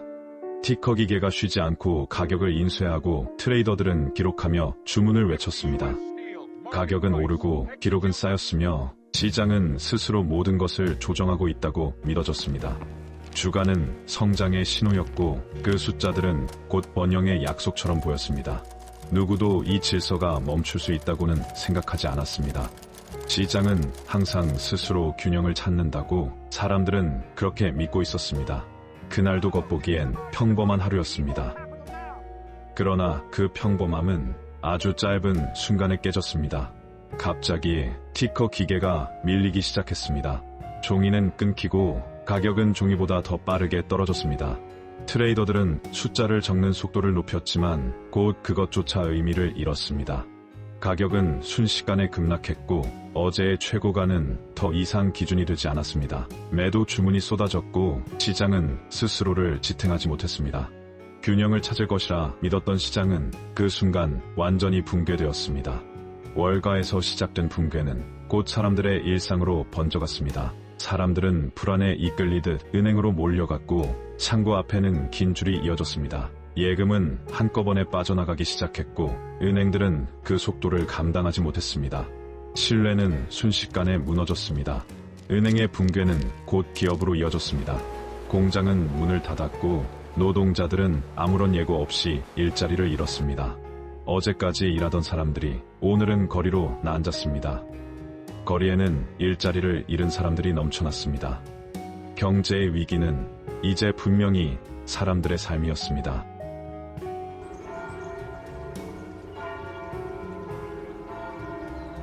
이때 영국의 경제학자 케인스는 이 문제를 다시 보기 시작했습니다. 기다리면 해결된다는 말이 현실과 맞지 않는다고 생각했습니다. 먼 미래의 경제가 좋아진다는 이론은 당장 실직하고 굶주린 사람들에게 아무런 위로가 되지 않는다고 생각했습니다.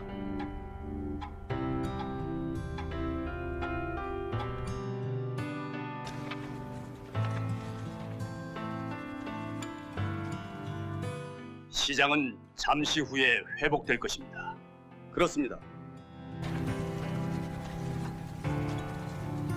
장기적으로 보면 우리는 모두 죽습니다. 케인스는 멀리 미래만 바라보며 아무것도 하지 않는 태도를 비판했습니다. 시장만으로 불황을 해결할 수 없다면 정부가 적극적으로 개입해 사람들의 소비를 회복시켜야 합니다. 케인스의 핵심은 이것이었습니다. 경제가 멈췄을 때는 정부가 먼저 움직여야 한다는 것입니다. 도로를 놓고 댐을 짓고 사람들에게 일자리를 만드는 것. 이것은 단순한 지출이 아니라 멈춘 흐름을 다시 잇는 시작이었습니다. 정부가 돈을 쓰면 그 돈은 사람들에게 전달됩니다. 사람들은 다시 소비를 하고 가게와 회사는 다시 움직입니다. 이렇게 돈이 여러 번 돌며 경제가 살아나는 것을 승수 효과라고 부릅니다. 위기는 반복되었습니다. 2008년 금융 시스템이 다시 흔들렸을 때 시장은 또 한 번 스스로를 지키지 못했습니다.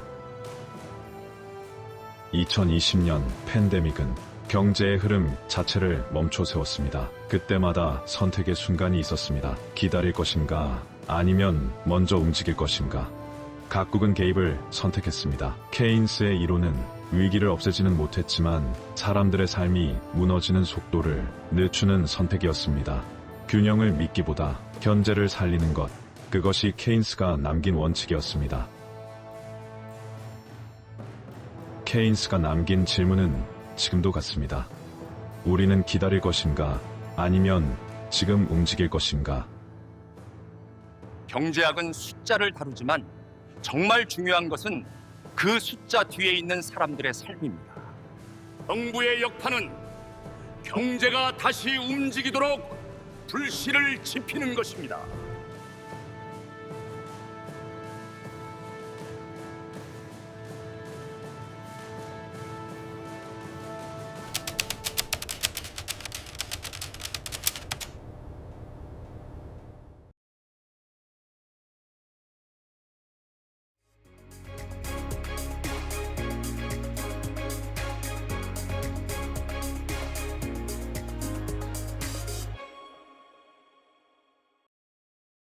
네, 요님들 저희가 1편으로 중국 특집 로봇 전략에 대해서 말씀드렸는데 이번에 특집 두 번째를 준비를 했습니다. 이번에는 세계관을 더 확장을 했습니다. 중국 AI 산업과 그에 대한 투자 전략에 대해서 저희가 제시를 해드릴 거고요.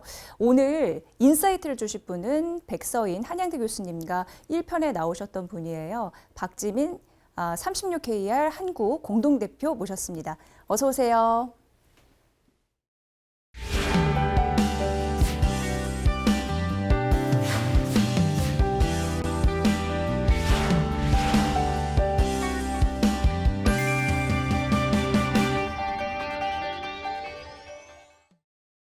교수님은 워낙 이제 중국 통이시고 작년에 많이 중국을 다녀오셨고 올 한해 계획은 어떻게 되십니까? 올해도 네. 아마 적어도 작년만큼 많이 갈 것 같습니다. 그래서 네. 작년에 저희가 갔던 컨퍼런스나 이런 것들도 계속 갈 것 같고요. 그래서 작년이랑 비교도 좀 해볼 것 같고요. 네. 그래서 올해도 아주 많이 예정돼 있다라고 말씀드리겠습니다. 오늘 경제쇼 인연 맺으셨으니까 앞으로 중국 현장 가셔서 괜찮은 소식과 알짜 정보 있으면 좀 전해주십시오. 네, 알겠습니다. 네, 이렇게 약속을 하고 시작을 할 거고요. 박지민 대표님은 두 번째 특집에 출연하셨잖아요. 첫 번째 어떤 반응이셨는지 궁금합니다. 많은 분들이. 주변에서 네. 중국의 피지컬 AI 쪽에 이렇게 많은 성장세가 왔다라는 게 이제 또 교수님들 쪽에서는 논문 말고도 현장의 산업을 좀 많이 이해할 수 있었다라는 네. 반응을 많이 얻었고 아, 실제 주변에 한국이나 미국 사업하시는 분들도 중국을 좀 눈여겨봐야 되겠다라고 많이 좀 반응이 왔습니다. 네, 오늘 이렇게 두 분과 함께 AI, 특히 이제 중국 굵기에 대해서 얘기를 해볼 텐데, 일단 뭐 중국 AI 하면 탑이잖아요, 거의. 어느 정도 수준이 올라왔다, 이렇게 보시는지 궁금합니다, 교수님. 그 질문을 아주 많이 받는데요. 네. 뭐 미국을 넘어섰다 이렇게 평가하기는 어려운데 미국이 굉장히 치고 나가는데 잘 따라가는 구조고요. 기본적으로 글로벌하게 보면 미국, 중국만 계속 올라가는 구조입니다. 그래서 여러 뭐 지표들이 있을 텐데 사실 중국이 보통 응용을 잘하고 미국이 이제 원천을 잘하는데 응용은 중국이 조금 더 빠르게 잘하는 것 같고요. 원천은 미국을 계속 쫓아가는 그 정도 수준이 되는 것 같습니다. 네. 미국이 잘하는 거는 정말 세상에 없었던 새로운 어떤 알고리즘이라던가 새로운 연구, 그러니까 0에서 1로 가는 흔히 말하는 이제 오리지널리티가 아주 높은 예. 이런 것들은 여전히 미국이 잘하죠. 거의 뭐 창조 같은 느낌이에요. 그렇죠. 약간 크리에이티브한 아주 크리에이션에 가까운 것들은 미국이 여전히 잘하고요. 네. 중국은 이제 그걸 가지고 현장에 적용시켜서 쓰면서 확산시키는 걸 보통 훨씬 잘합니다. 그런데 중요한 거는 이제 현장에 적용하다 보면서 오히려 새로운 아이디어를 계속 얻게 되거든요. 현장의 수요를 다 만족시킬 수가 없기 때문에 그러면서 오히려 또 역설적으로 새로운 창조적인 것들도 하게 되죠. 이런 형태로 좀 중국이 좀 추격을 하고 있다라고 보시면 될 것 같습니다. 그러니까 이야기인즉슨 미국은 뭔가 새롭게 만들어서 끌고 가는 거, 중국은 그거를 변화 발전시키는 거, 심화 단계, 그러면서 또 한 번 창조의 단계로 맞닥뜨리게 하는 거, 그렇게 이해해도 될까요? 네. 그러면 미국이 잘하는 걸 중국이 따라가는 정도라고 말씀하셨는데 미국이 1등, 중국이 2등 이렇게 봐도 될까요? 그게 현실에 가깝죠. 네, 예, 그게 맞습니다. 네. 그러면 우리나라는요? 우리는 이제 3등 그룹에서 열심히 쫓아가는 단계에 있습니다. 3등 그룹은 어느 나라가 있는 거예요? 뭐 여러 저희가 이제 순위 평가를 하는 뭐 기준이나 기관이나 데이터들이 있는데 보통 3등 그룹 하면 뭐 한국, 영국, 뭐 프랑스, 싱가포르 이렇게 중견 국가들이 좀 있습니다. 근데 네. 그 중에서 저희가 그래도 포텐셜이 좀 큰 국가라고 볼 수 있겠습니다. 네, 이후에 조금 더 얘기하겠지만 그래도 간단하게 말씀해 주시면 우리나라의 성장 잠재력이 높은 건 무엇 때문이라고 보시나요? 네, 일단 AI를 잘 하려면 아무래도 당연히 소프트웨어도 돼야 되고 하드웨어도 있어야 되고 그 다음에 좋은 데이터들도 있어야 되고 괜찮은 인재도 있어야 되고 뭐 원래 산업 기반들도 있어야 되는데 네. 그게 종합적으로 보면 미국만큼 크진 않고 중국만큼 풍부하지도 않지만 미국과 중국을 제외하면 골고루 다 갖고 있는 나라가 네. 사실 한국밖에 없긴 합니다. 네. 그래서 뭐 상대적으로 아직 좀 느려 보이고 좀 부족해 보이지만 그래도 뭔가 이렇게 풀스택으로 돌아갈 수 있게 만들 수 있고 해볼 수 있는 나라가 사실 거의 한국밖에 없긴 합니다. 그러니까 두루두루 뭔가 평균 이상으로 잘하는 국가가 우리나라구나 이런 생각이 듭니다. 맞습니다. 네. 그리고 원투는 미국과 중국인데 네네. 중국 특집이라서 이제 중국을 조금 더 포커스해서 얘기를 해볼 텐데 중국은 AI 경쟁력이 좀 탁월할 수밖에 없는 결정적인 이유가 어디에 있다고 보시는지요?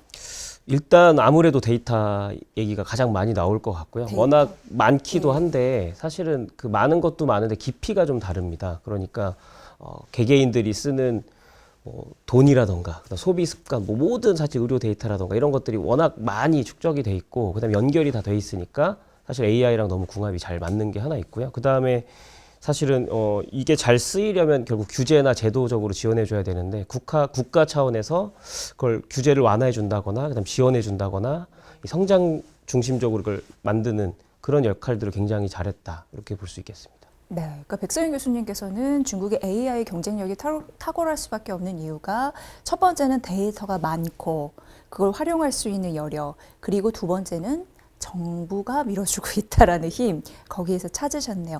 박지민 대표님은 어떻게 보세요? 워낙 또 중국 많이 다니셔가지고 네. 몸소 그런 걸 많이 느끼시지 않았을까라는 생각을 해봅니다. 한 사례로 출발을 하자면 얼마 전에 36KR 본사에서 한국에 왔었어요. 그래서 이제 등기소도 가보고 또 같이 또 이제 세무서도 가봤는데 네.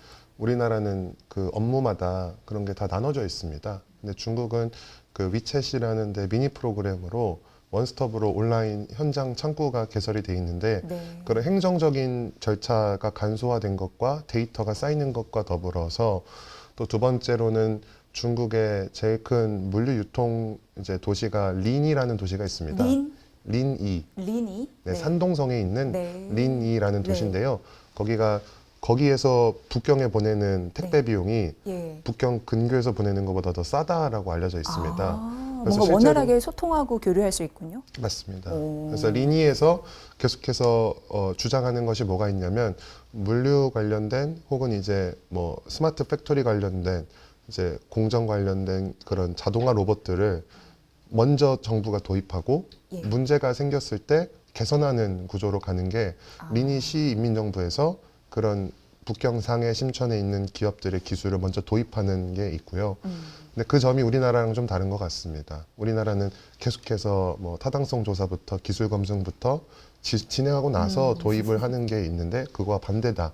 그래서 이제 아마 AI가 데이터도 기존에 쌓여 있지만 접목이 좀 빠르다라는 게 좀 저는 좀 현장에서 체감을 많이 했습니다. 그러니까 행정 절차가 간소화될수록 쉽게 접근성도 좀 커지는 건데 그런 부분으로 교수님도 할 말이 있으신 것 같습니다. 저희가 특히 못하는 건 아니고요. 네. 중국이 좀 잘하는 겁니다. 아, 그게요? 네, 그게 현실이고요. 사실 네. 뭐 중국을 제외하고는 이렇게 사실 제도적으로 되게 원스톱이 잘 돼 있고 오히려 큰 나라인데 이렇게 빨리 움직이는 나라는 없습니다. 그러네요. 예, 영국도 뭐 일본도 독일도 기존에 오래 쌓여 있던 제도 때문에 상당히 좀 더디거든요. 저희도 빠른 축에 속합니다. 네. 근데 이제 중국이 근데 되게 잘하는 거는 정책이 이렇게 사례를 들어주셨지만 정책이 국가의 수단이면 크게 나누면 두 가지 이제 측면이 있겠죠. 하나는 기술적으로 해주는 부분들, 기술을 지원한다거나, 그다음에 이제 공급을 해준다거나. 근데 또 한쪽은 시장 쪽입니다.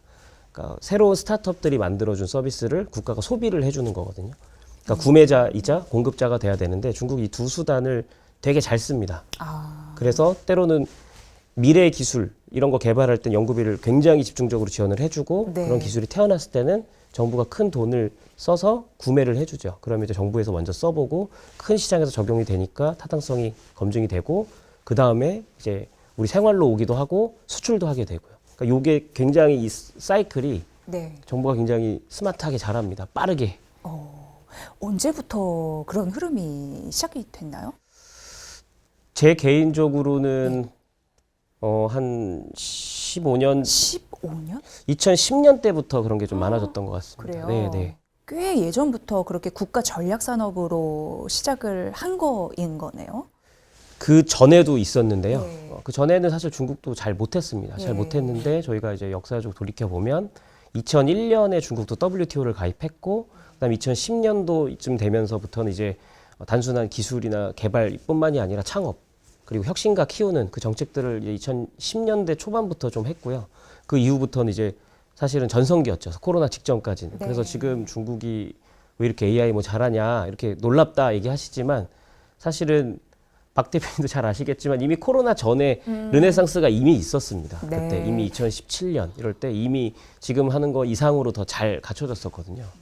그래서 그게 생태계 그 정도 이미 구성이 된 지가 오래됐고 네. 그게 코로나 때 안 무너지고 어느 정도 바텀을 지키다가 다시 올라온 거라고 보는 게 맞습니다.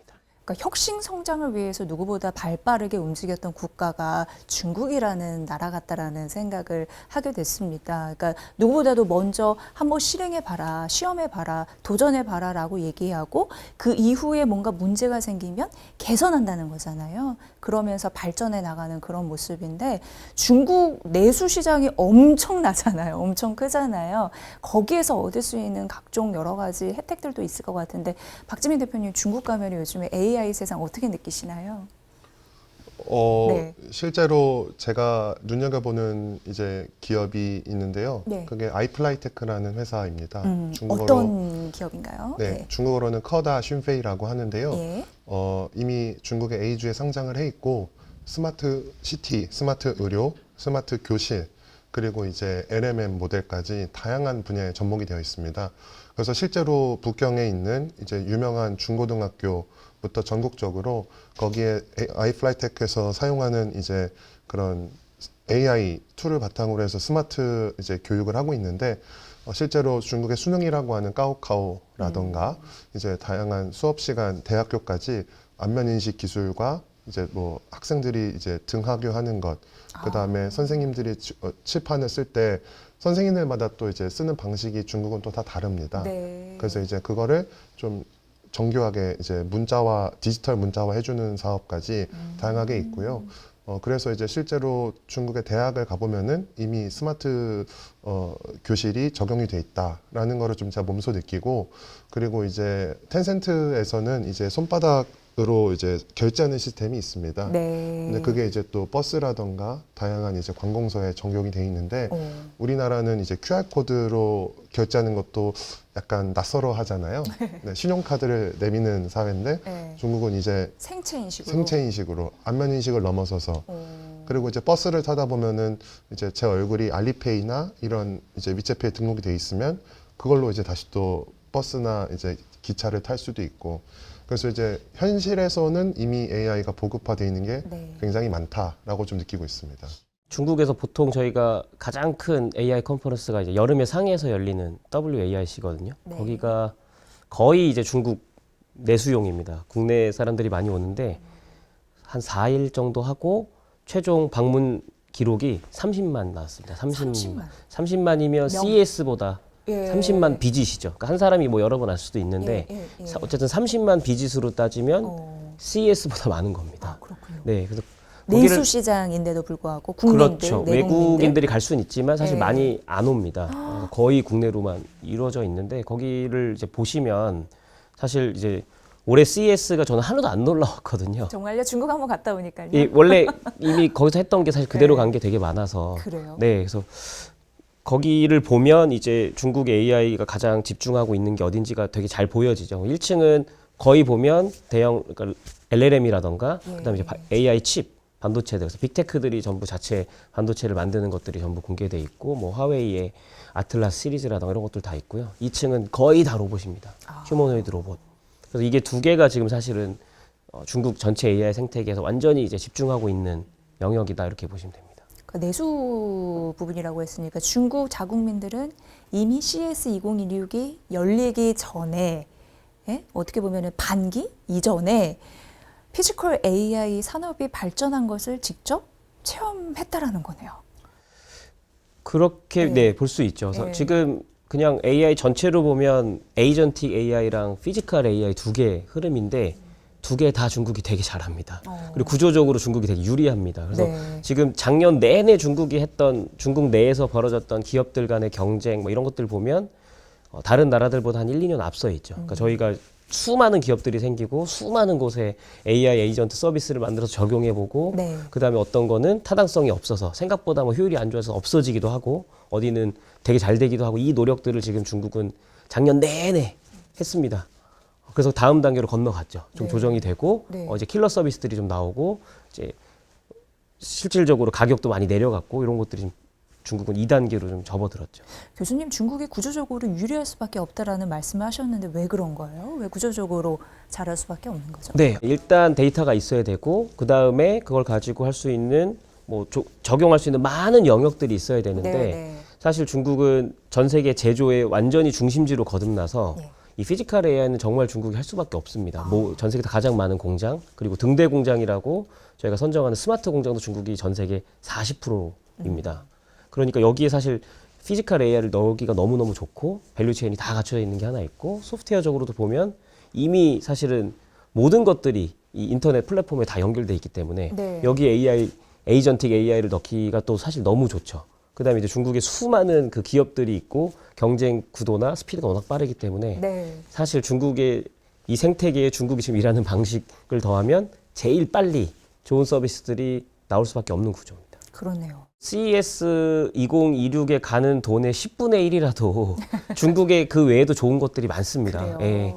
그걸 같이 가면서 사실 비교를 해보는 게 저희한테는 좋죠. 그러니까 미국 굉장히 중요한 시장이고 파트너고 그만큼 사실 중국도 저희 무시할 수 없는 파트너여서 이 큰 AI G2가 어떻게 가는지 이 양쪽 같이 가보면서 비교하는 게 좀 제가 볼 때는 가장 좀 바람직한 것 같습니다. 네. 지금 현대에서 아틀라스가 나왔다고는 하는데 지금 현장에서의 도입 과정에서 문제가 되게 많은 걸로 제가 뉴스를 봤었습니다. 근데 이제 중국에서는 이미 그 뭐 호텔 안에서 배달을 해주는 로봇들, 네.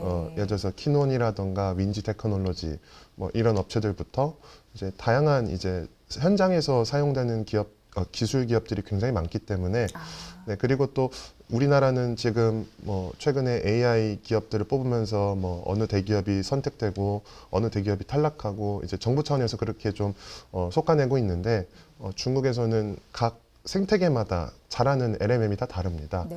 뭐 예를 들어서 바이두 AI는 뭐 정부 행정 서비스라던가 이제 기존의 데이터 연산 처리 추론 능력이 굉장히 탁월하게 보여지는 반면에 알리바바에서 만든 Q1이라고 하는 첸1이라고 하는 LMM은 이미지 처리 연산에 굉장히 높은 기술적 성과를 갖고 있습니다. 네. 그래서 이제 각자가 잘하는 또 LMM의 특수성을 바탕으로 이제 어느 거는 정부에서 협력하고 어떤 거는 산업에서 협력하는 반면에 우리나라는 지금 약간 1등만 밀어주는 네, 나머지 기업들은 조금 적용 산업을 네. 좀 받지 못하는 그런 문제가 있지 않을까 또 생각을 하고 있습니다. 중요한 지점을 말씀을 해주셨네요. 그러니까 어떻게 보면은 굉장히 실용 단계, 상용화까지는 모르겠습니다만 직접 그렇게 일하는 로봇들이 굉장히 많고 그러한 기업들도 다수다라고 말씀하신 거죠. 중국 AI 관련한 과학 이런 부분은 어느 정도 발전한 거라고 보십니까? 네, 저희 이제 보통 중국 AI 하면 뭐 아까 저희 얘기 많이 나눴던 로봇, 그 다음에 뭐 이런 서비스들 이런 얘기 많이 하시는데 사실 AI 응용에 지금 글로벌하게 가장 주목하고 있는 또 하나 영역이 과학입니다. 과학 연구할 때 AI 에이전트가 도와주고, 그 다음에 심지어 이제 앞으로는 설계까지 이제 연구의 설계라던가 이런 이제 AI 사이언티스트들이 점점 나오고 있는데 네. 제일 앞서 나가고 열심히 잘하는 건 당연히 미국이죠. 과학도 1등, 그다음에 AI의 원천도 1등이기 때문에 이 두 개를 가지고 앞서 나가보겠다라고 했고, 특히 이제 국가 차원에서 제네시스 미션이라는 걸 아예 발표를 했습니다. 네, 그게 뭔가요? 네, 제네시스 미션은 이제 말씀드린 대로 이 AI를 활용해서 과학의 리더십을 더욱더 공고히 강하게 하겠다. 그래서 미국 전체의 이 DOE라고 하는 에너지부 산하에 있는 17개 국가 연구소에 AI를 적극적으로 도입을 해서 이 연구의 생산성이나 이 어떤 효과성 이런 것들을 아주 수월성을 크게 올리겠다라는 것이고요. 그 다음에 저희가 잘 아는 구글의 딥마인드가 핵심 파트너로 들어가서 이제 하는 거죠. 예. 그래서 사실 기대되는 것들은 저희가 예전에 이제 알파폴드라고 단백질 예측하는 AI 모형 이런 게 나온 걸 아마 기억을 하실 텐데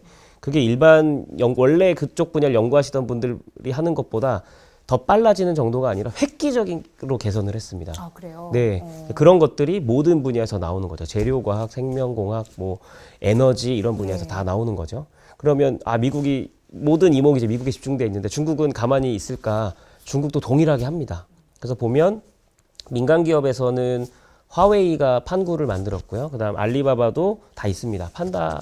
판다 시스템이나 이런 것들이 다 있습니다. 그리고 바이트댄스가 또 한 달 만들었습니다. 시드 시리즈라고 예. 알파폴드 같이 똑같이 아, 그래요? 거의 성능이 예, 비슷합니다. 예. 단백질 구조 예측하는 거 이런 것도 다 만들었고요. 그다음에 국가 차원에서는 중국 과학원이 과학원 산하에 있는 자동화 연구소 중심으로 이 중국 과학원은 전체 연구소의 총 합체거든요. 그러니까 7만 명이 있습니다. 수많은 연구소를 하나로 합쳐놓은 형태인데 이 모든 7만 명 있어요. 네. 연구소도 아주 엄청나게 많습니다. 이 모든 연구소에서 공통으로 쓸 수 있는 이 AI 연구 플랫폼을 만들었습니다. 판구라는 걸 만들었고요. 그래서 전체적인 과학의 효율을 또 다시 올리는 노력을 중국도 열심히 하고 있는 지금 네. 상황입니다. 그래서 똑같이 미국이 하는 생명공학, 재료과학, 그다음에 뭐 기후 이런 데에 스스로 지금 자체적인 사이언티픽 파운데이션 모델들을 다 만들어서 작년에 이미 오픈소스로 공개를 아주 많이 했습니다. 오픈 소스로요? 네네. 그렇게 한 전략은 왜? 오픈소스라는 그랬을까요? 전략은 기본적으로 네. 사용자들을 많이 끌어모으고 그다음에 이 생태계를 이제 본인들이 주도하고 형성할 수 있기 때문이죠. 아무래도 오픈 소스면 저희가 액세스가 쉽고, 그럼 전 세계 과학자들이 저희가 일반적으로 딥시크나 뭐 Q1 오픈 소스를 쓰듯이 과학 연구하는 분들도 그 연구를 할 때 그런 중국식 오픈 소스 모델들을 쓸 거기 때문에 그쪽에 네. 이제 많이 모이겠죠. 그러니까 여러분 오픈 소스라는 거는 무료로 플랫폼을 주고 쉽게 대중들이 쓸 수 있게 하는 그런 거라는 거 좀 이해하고 들으시면 될 것 같고요. 이렇게 중국이 과학을 신경 쓰는 이유는 어디 있다고 보세요? 미국을 엄청 따라가야지 이렇게 생각하는 이유가 있을 것 같은데요. 네, 과학이 이제 모든 국가 경쟁력에 어떻게 보면 지속 가능한 국가 경쟁력의 핵심이라고 이제 판단을 하고 있기 때문인 것 같고요. 그거는 사실 뭐 미국도, 그다음 뭐 영국도, 일본도, 한국도 동일하게 생각은 합니다. 네. 근데 가장 실천을 세게 하고 있는 것 같고요. 그래서 중국이. 네, 예. 1차적으로는 과학이면은 과학 그 자체의 어떤 발전도 있지만 사실 좋은 기술이나 새로운 과학적 발견이 되면 기본적으로 산업 발전에 영향을 많이 주고 새로운 부를 창출하고, 또 하나는 국방이라던가 이런 데 사실도 영향을 줄 수 있고, 그 다음에 전반적인 사회 서비스에도 굉장히 좋은 긍정적인 역할을 많이 미치죠. 네. 사실은 모든 국가의 그다음 국민의 이 행복과 뭐 성장의 가장 코어에 있는 요소라고 볼 수 있겠죠. 네. 백 교수님이 국방할 때 이런 말이 나왔거든요. 네. 굉장히 안보하고도 직결되더라고요. 그런 생각 많이 드시죠? 네. 뭐 저뿐만 아니라 모든 예. 분들이 사실 예. AI 이제 양날의 검이어서 뭐 산업적인 이런 부분도 있지만 아무래도 국방이 굉장히 중요한 자산이 될 거기 때문에 네. 그것 때문에 신경 쓰는 것도 아주 큰 것 같습니다. 네. 과학과 또 생체의학, 의료 AI 굉장히 밀접하게 또 연결이 되어 있는 거잖아요. 의료 AI도 엄청 신경 쓸 단계이네요. 사실 지금 이제 넥스트에 가장 주목을 많이 받고 있는 이제 바이오랑 헬스케어 이쪽입니다. 전반적으로 생명과학. 그래서 말씀드렸지만 이제 생명과학의 여러 연구나 이런 것들이 AI 특히 요 딥러닝과 궁합이 아주 잘 맞습니다. 엄청나게 많은 조합, 엄청나게 많은 이 불확실성 조합을 해야 되지만 또 네. 명확한 답이 존재하기 때문에 네. 단백질 합성, 그다음에 이제 뭐 지놈 이런 거 하는 거에 사실 되게 잘 맞거든요. 네. 그래서 중국도 엄청나게 신경을 쓰고 있는 지금 상황입니다. 교수님, 이 질문 맞나요? 그 AI 혁신에 있어서 가장 혜택을 많이 받을 수 있는 쪽이 바이오라는 거예요. 네네네. 수많은 데이터를 네네네. 그동안 네네. 수년, 수십 년간 했던 걸 압축적으로 딱 효율적으로 가성비 있게 할 수 있어서 네네. 그 말이 맞는 건가요? 상당히 일리 있는 말이죠. 어. 네, 그래서 이쪽은 지금 너무 좋은 사례들이 많습니다. 알파폴드도 있고 또 얼마 전에 알파 지놈이라고 딥마인드에서 또 만들어냈거든요. 그건 또 뭐예요? 새로운 더, 혁신? 네, 더 이제는 이제 플랫폼이에요? DNA까지 이제 해독하려고 하는 이런 것들인데 네. 그쪽 그런 것들 나오면서 이쪽 분야 연구자들은 진짜 이제 완전히 세상이 바뀌겠구나. 네. 오랜 시간 걸리던 연구, 심지어 이제 본인 상상도 못했던 부분들을 해결해 줄 수 있게 된 거죠. 이쪽 AI 모델들이. 구글 출신들은 이미 노벨상 한 5명 정도 받으셨습니다. 네, 그리고 작년 이제 2024년에는 예, 예. AI 연구자가 2개나 받으셨죠. 화학이랑 예, 예. 물리학. 근데 예. 화학에서 받은 게 알파폴드로 받으셨거든요. 예. 근데 이제 지놈이 되면 예. 이게 사실 엄청 시간이 오래 걸리고 많은 과학자들이 많은 데이터 엄청난 노력이 필요한 건데 이걸 사실 훨씬 단축시켜서 예. 사실 이 우리 DNA 코드가 완전히 해제되고 희귀 질병 다 이제 찾아내고 예방할 수 있게 되면 사실 구글이 한번 받아야 되죠. 그럼 이제 빅테크들도 노벨 의학상을 받는 그런 사례들이 굉장히 많아질 가능성이 있다. 있습니다. 네, 있다고 봅니다. 네. 대단하네요. 네, 네. 역설적으로 우리나라 AI 의료 관련 기업들은 도태되고 있는 상황이 되게 무섭습니다. 중국의 대표적으로 AI 영상 관련 기업이 2가지가 있는데요. 네. 첫 번째가 인퍼비전이라는 회사랑 두 번째가 슈쿤이라는 회사가 있습니다. 걔네가 AI로 영상 판독을 되게 잘하는 회사인데 네.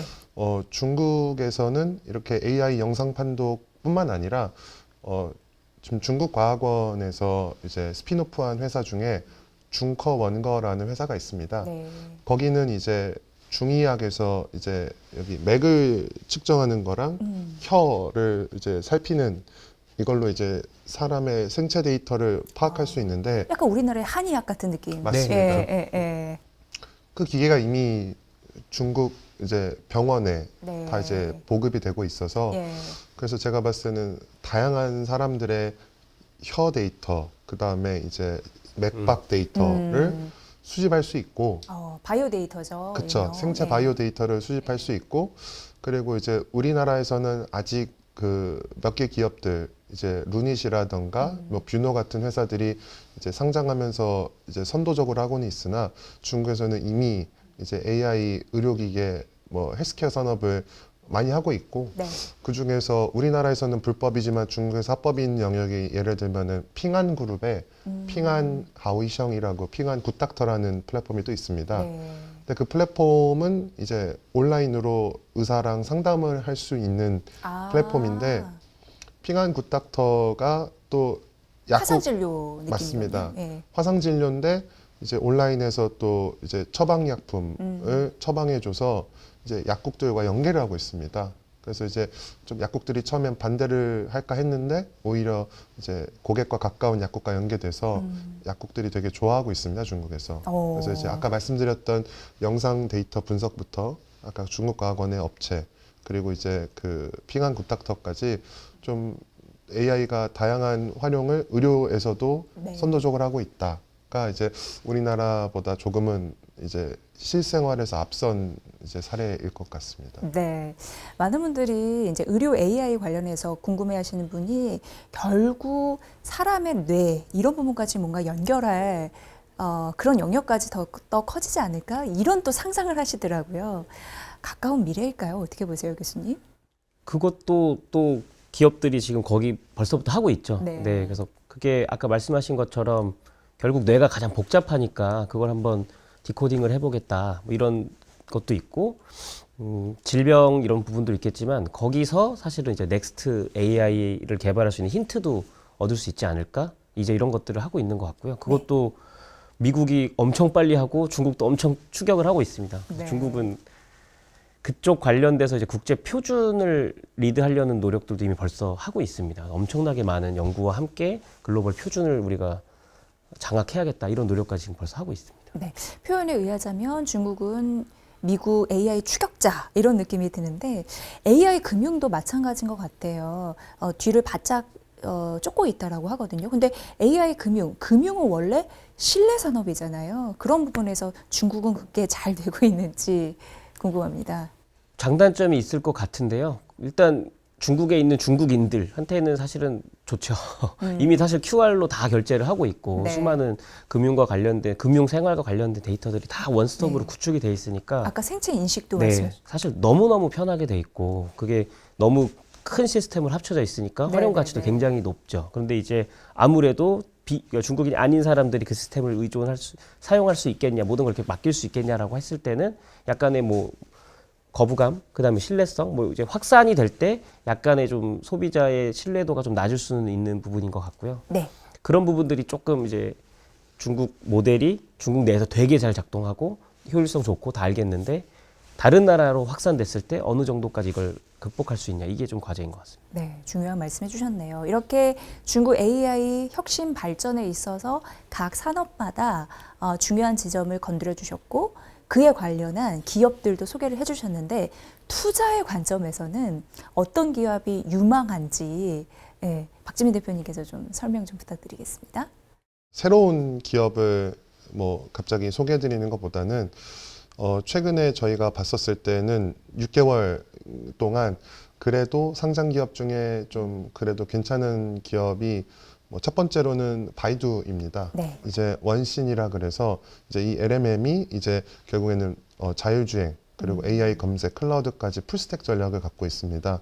그래서 이제 최근 6개월 동안 AI 모델이 경쟁력을 갖고 있어서 그래도 좀 상승 흐름을 유지하는 거를 저희 데이터에서 좀 확인을 했었고요. 네. 그다음에 두 번째는 저희 데이터라는 거는 어떤? 저희 36K이 아. 갖고 있는 연구원이 있는데 예. FN가이드와 유사한 예. 중국에서 이제 그 찡준이라는 데이터 센터를 운영하고 있어서 거기서 봤었을 때의 참고 자료를 바탕으로 말씀을 드리는 거고 네. 그다음에 두 번째는 아까 말씀드렸던 아이플라이테크입니다. 여기도 중국의 이제 A주 상장사이고 여기도 이제 최근에 교육, 행정, 의료 다양한 이제 SOC까지 접목하면서 AI가 굉장히 많이 좀 팔리고 있고 저희가 봤었을 때 한국의 현대 로템이랑 비슷한 이제 그 시총 규모라서요. 거기와 시총 규모가 비슷해요. 네네. 그래서 그 점을 좀 보면 될 것 같고 다음으로 한국에는 전문가들 말고는 잘 모르는 회사가 센스타임이라고 있습니다. 네, 그 센스타임이 중국어로는 샹탕커지인데 센스타임이 1대1로랑 접목을 하면서 이제 안면 인식, 얼굴 데이터를 아프리카까지 진출을 많이 했습니다.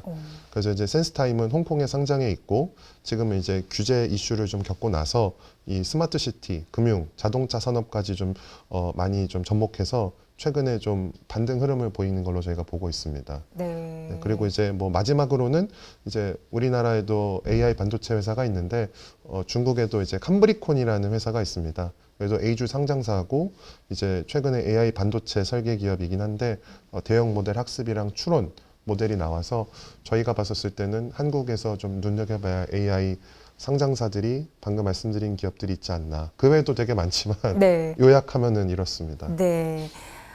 제가 딱 듣기에 중국은 이미지 센서? 뭐라 그럴까? 그 기술이 굉장히 발전됐구나 이런 걸 좀 느끼거든요. 그런 의미에서 교수님은 중국에서 어떤 모델이 부각받고 있는지, 주목받고 있는지 좀 말씀해 주셨으면 좋을 것 같습니다. 네. 네, 글로벌하게 중국 내놓은 모델들 중에 굉장히 좀 주목받는 거는 아무래도 알리바바. 예, 알리바바 Q1 시리즈가 워낙 좋고요. 예. 얼마 전에는 이제 완전 프론티어 모델도 다시 한번 공개했고요. 그래서 글로벌하게 요 성능을 측정하고 이런 사실 뭐 엄청나게 많은 방법들이 있고 데이터들이 있는데 Q1은 항상 상위입니다. 네. 그래서 뭐 그건 모든 사람들이 인정할 것 같고요. 그 다음에 뭐 딥시크도 당연히 저는 굉장히 우수한 그런 거라 생각을 하고 다시 한번 치고 올라올 수 있을까요? 딥시크는 사실 지금도 네. 잘합니다. 예. 네, 좋은 논문들 계속 많이 나옵니다. 네. 거기는 오리지널리티가 있습니다. 예. 그래서 좋은 팀들이 있고 그 다음에 저는 바이트 댄스인 것 같아요. 그래서 중국에선 바이트 댄스가 탑3 정도 되는 것 같고 그 뒤에도 사실은 지프라던가 이런 데들도 굉장히 잘합니다. 그래서 이런 기업들은 사실은 중국 내뿐만이 아니라 글로벌하게도 사실 되게 많은 기업들이나 연구자들이 그 모델들 보면서 사용을 하기 때문에 저는 이런 기업들이 좀 우수하다고 생각합니다. 네, 우리가 한국 투자자 입장에서는 미국 말고 한국 기업 말고 중국에 투자해야 되는 이유를 좀 얘기를 해야 되잖아요. 그러면은 성장하고 있는 쪽 그리고 구조적인 한계 이 부분도 제대로 알아야 됩니다. 왜냐하면 투자 전략을 세울 때 항상 투자 유의사항도 전하게 되어 있거든요. 그런 의미로 받아들이시면 됩니다. 완벽한 투자는 없잖아요. 그런 의미에서 본다면 중국은 AI 성장에 있어서 구조적인 한계 어디 있다고 보시는지 궁금합니다.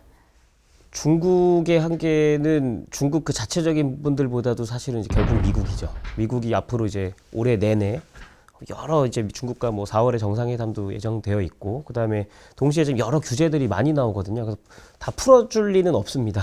근데 되게 헷갈립니다. 그러니까 미국도 지금 사실은 판단이 좀 어려운 것 같아요. 그래서 예를 들면 뭐 H20을 풀어주고 H200 풀어줬다가 네, 그다음에 네. 또 사실 중국에 투자하는 여러 가지 제재 조치들은 유지가 되거든요. 일단 조건부 승인 H200은 했죠. 네, 그거와 네. 별개로 또 다른 조치들도 되게 많습니다. 그래서 수출 통제 여전히 그대로 있고, 네. 그래서 이 어떤 중국의 AI와 관련된 어떤 산업이나 영역이 앞으로 발전을 많이 할 거다. 그런데 미국이 그건 굉장히 안보적으로 다루는 영역이다. 그래서 그걸 통제할 거다. 중국 밖으로 못 나오게 만들 거다. 혹은 그 중국 산업이 성장하는데 필요한 핵심 부분을 계속 통제를 시킬 거다. 네. 그런 걸로 예측되는 산업들이 어디일지 사실 계속 저희가 모니터링을 하는 수밖에 없습니다. 그래서 미국의 이 대중국 제재 조치들 이게 어떻게 계속 발표될 건지 특히 이제 중간 선거도 미국은 있기 때문에 굉장히 좀 예측이 어려운 부분들 있습니다. 그래서 그걸 유의하시면서 하는 게 좋을 것 같다. 네. 생각입니다. 결국 중국 AI 투자에 있어서 미국과 중국의 패권, 치열한 경쟁 여기 안에서 파생된 네네. 여러 가지 문제점들을 지속적으로 우리가 눈여겨서 봐야겠네요.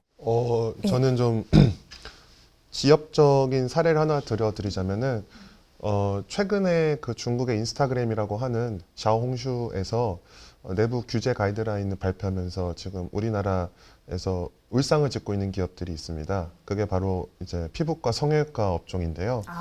예, 중국은 이제 코로나 기간에 한번 이제 학교 밖의 교육에 대한 이제 제재를 정부 차원에서 규제를 걸면서 중국에서 아주 큰 교육 기업인 신동팡 같은 기업들이 한번 주가가 이제 곤두박질 쳤던 적이 있습니다.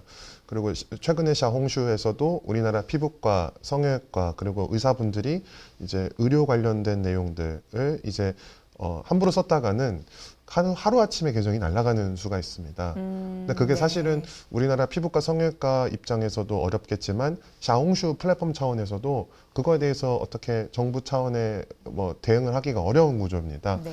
그래서 이제 사실은 우리나라가 봤었을 때 이제 미국과 한국과 다른 중국의 AI 관련돼서도 봤었을 때는 결국에는 규제적 한계, 당 중앙에서의 지침 을 이제 시시각각 모니터링하지 않는 이상은 이제 좀 뭐 투자적 관점이든 기술 분석 관점이든 매우 종잡을 수가 없다. 그게 첫 번째로 이제 문제가 되는 것 같고, 네. 그리고 이제 뭐 두 번째로는 결국에는 중국에서 원천 AI 기술이라던가 연구 논문이 많이 나오더라도 그 데이터에 대한 이제 검증, 뭐 퀄리티라던가 그것에 대해서 이제 결과론적으로는 기업들이 갖고 있는 데이터 분석 결과값이 과연 맞는가에 대한 크로스 체크를 하기에는 또 중국에서도 데이터 민감도나 이런 것들이 있기 때문에 뭐 외국 기업들이 이제 그 데이터를 활용하려고 접근할 때 규제가 많다.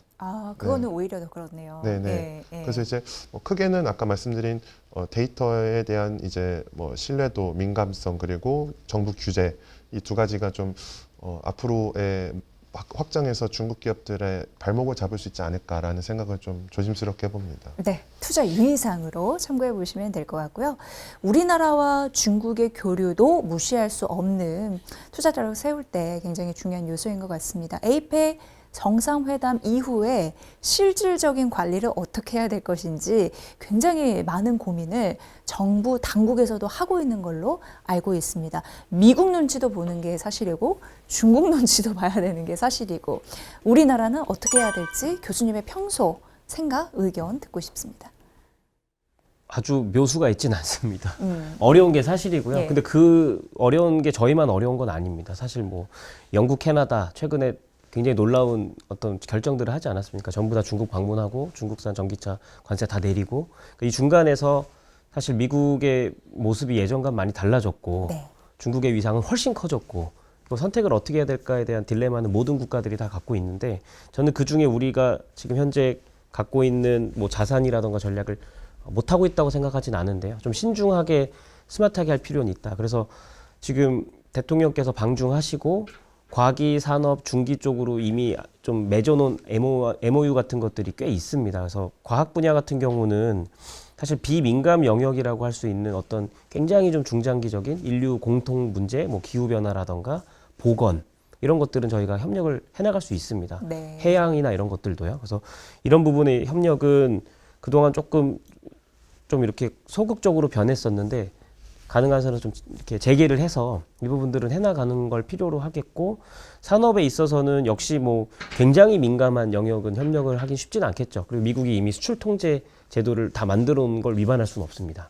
그래서 반도체나 이런 부분들을 직접적으로 하기는 어렵겠지만, 사실 그 외의 분야들, 뭐 제조나 이런 데 있어서도 저희가 지금 수평적 협력을 강조하지 않습니까? 그러니까 예전엔 저희가 기술이 더 앞섰다라고 생각을 하고 있다가 지금은 중국의 앞선 기업들 더 많으니까 그걸 어떤 형태로 저희가 활용을 하는 게 저희한테 중요하죠. 우리 네. 기업들한테도 중요하고, 필요한 기술들은 어떤 시큐리티 문제가 없다는 전제하에 많이 활용을 해서 그다음에 뭔가 새로운 제품을 더 좋게 빠르게 뭐 경제적으로 만들어서 수출도 할 수 있고요. 그래서 이런 협력들 모델들을 계속 고민을 해봐야 될 것 같고요. 네. 그다음 중국 내수 시장에서는 사실은 뭐 소비재라든가 콘텐츠라든가 이런 것들은 조금 더 적극적으로 뭐 해볼 수도 있을 것 같습니다. 물론 그것도 아주 수월하진 않습니다. 그건 또 이제 중국 내부 정책을 신경을 많이 써야 되는 부분들이 있을 것 같고요. 그 이외에는 이제 어떤 국제 규범이나 이런 분야에 있어서도 논의는 충분히 가능합니다.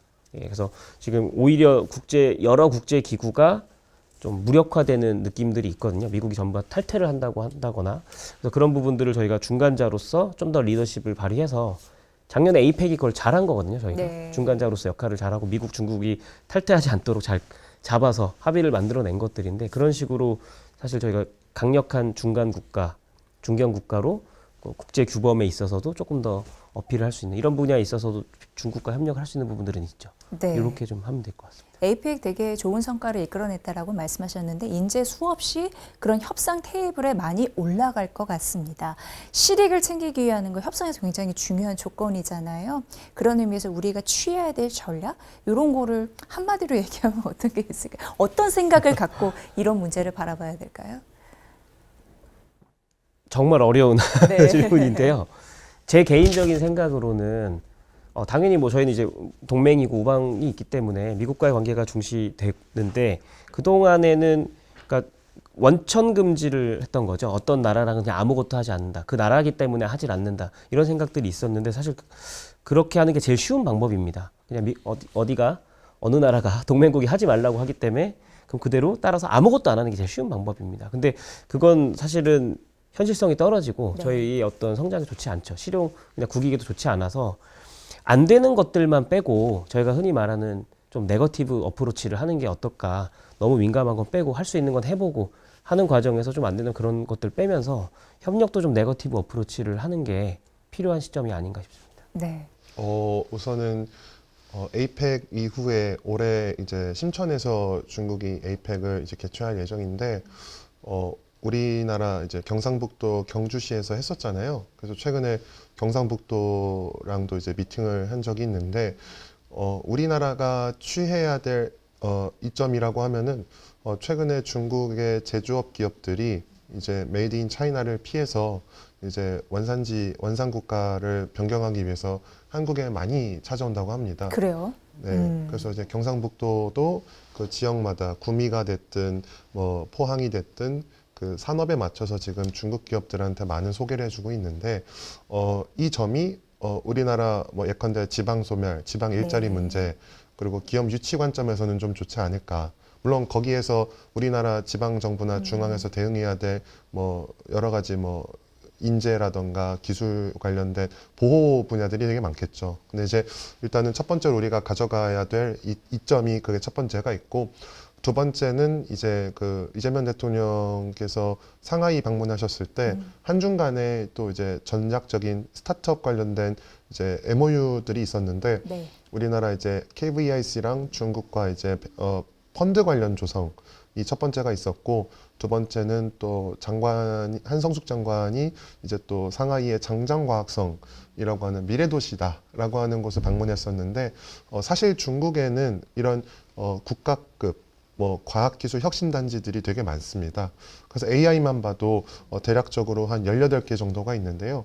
이제 이러한 도시에 우리나라 스타트업 중소기업들이 이제 또 전국에 또 포진되어 있지 않습니까? 서울부터 네. 제주도까지 그 기업들이 지자체와 함께 또는 이제 중앙 부처와 함께 많이 좀 중국에 가서 이제 POC를 할 수 있는 그런 기회를 좀 이번에 다방면의 MOU를 바탕으로 좀 기회를 탐색하면은 좀 좋지 않을까라는 생각을 좀 갖고 있습니다. 네, 협력과 소통이 한중 간에서도 굉장히 중요한 그런 올해가 되지 않을까라는 생각을 합니다.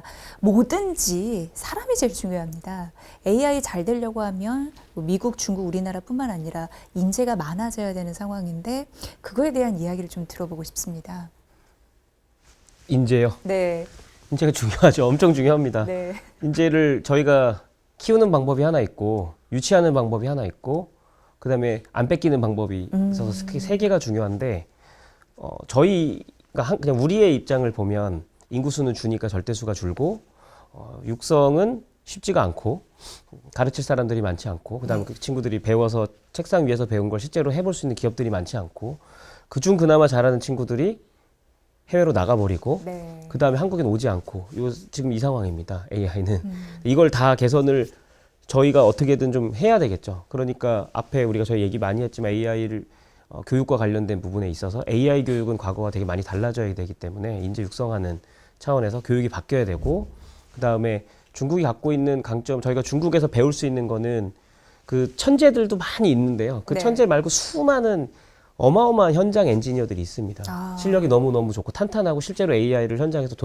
잡아본 친구들. 근데 저희도 그런 사람들이 많이 필요하겠죠. 그런 사람들 육성도 해야 될 거고 필요하면 이제 유치도 해야 되는 거죠. 그리고 해외 유출은 막아야 되는 상황이거든요. 유출 막으려면 또 저희 처우를 좀 많이 올려줘야 되고 뭐 이런 것들을 해줘야 되고요. 유치하려면 그 친구들이 한국에 오고 싶게 만들어줘야 되기 때문에 비자나 이런 기본 요건들을 해결을 해줘야 되고 그다음에 뭐 그 친구들 왔을 때 심지어 이제 저희가 기업에 취업할 수 있는 부분도 도와줘야겠지만 보통 창업이 좀 더 효과적입니다. 네. 와서 AI 가지고 뭔가 창업을 할 수 있는 환경. 그래서 한국이 AI의 특정 영역에 있어서는 한국 가서 창업하는 게 괜찮다.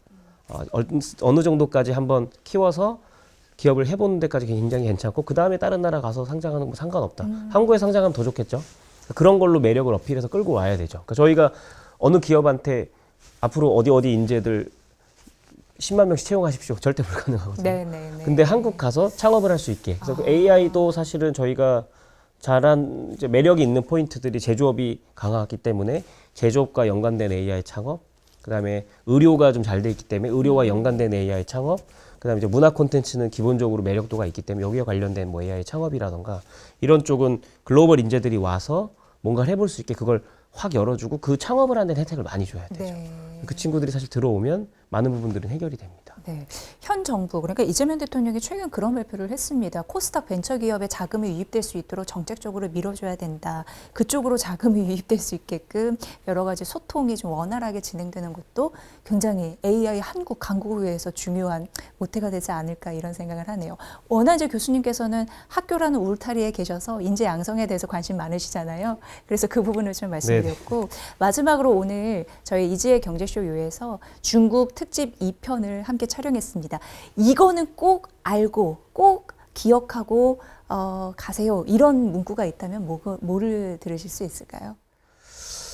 그러니까 저희가 그래도 작년 한 해 딥시크 때문에 중국을 그나마도 좀 제대로 있는 그대로 이제 파악하려는 노력들이 많아서 이제 어느 정도 하는지는 좀 알게 된 것 같아요. 네네.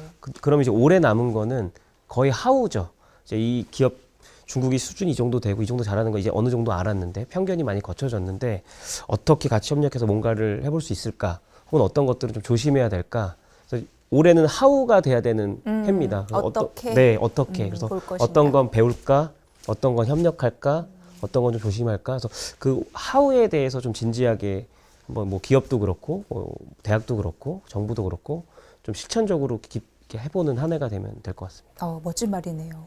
한 울타리 안에 있는 기업으로 보이지만 결국에는 새로운 기술 기업들이 계속 인수 합병이 되다 보니까 그런 이제 빅테크 기업들이 새롭게 인수하는 기업들이 뭐가 있는지에 네. 대한 동향과 동태를 볼 필요가 있다고 저는 보고 있고 네. 그 두 번째는 이제 뭐 CES가 열렸고 MWC가 곧 열리는데 갔다 오신 분들 말에 의하면은 중국 기업들이 굉장히 눈에 보이더라. 근데 이제 결국에는 10년 전부터 준비했던 기업들이 지금 보여지는 거거든요. 근데 과거 5년 전, 3년 전, 그리고 지금 연구 개발하는 중국 기업들은 또 빠르게는 5년 안에, 10년 안에 보여질 텐데 그런 이제 원천 기술을 갖고 연구하는 기업들과 기술 과학자들과 좀 교류가 많아야 되지 않을까. 그래서 많이 해체해 봐야 된다. 네, 뜯어봐야 된다라고 생각하고 있습니다. 네. 유님들 오늘 굉장히 중요한 교훈을 얻으셨을 것 같습니다. 항상 마음속에 질문을 하십시오. 왜 중국은 AI 산업이 이렇게 발전을 했을까? 그리고 앞으로 한국은 그걸 따라갈 수 있을까? 나는 그렇다면 AI 어느 나라에 어느 기업에 투자를 해야 될까? 그게 올해 투자의 성패를 가를 중요한 열쇠이지 않나 싶습니다. 오늘 두 분과 함께 중국 특집 2편 함께 해봤는데요. 정말 유쾌하고 또 의미 있고 재미있었습니다. 감사합니다. 잘 들었습니다. 감사합니다.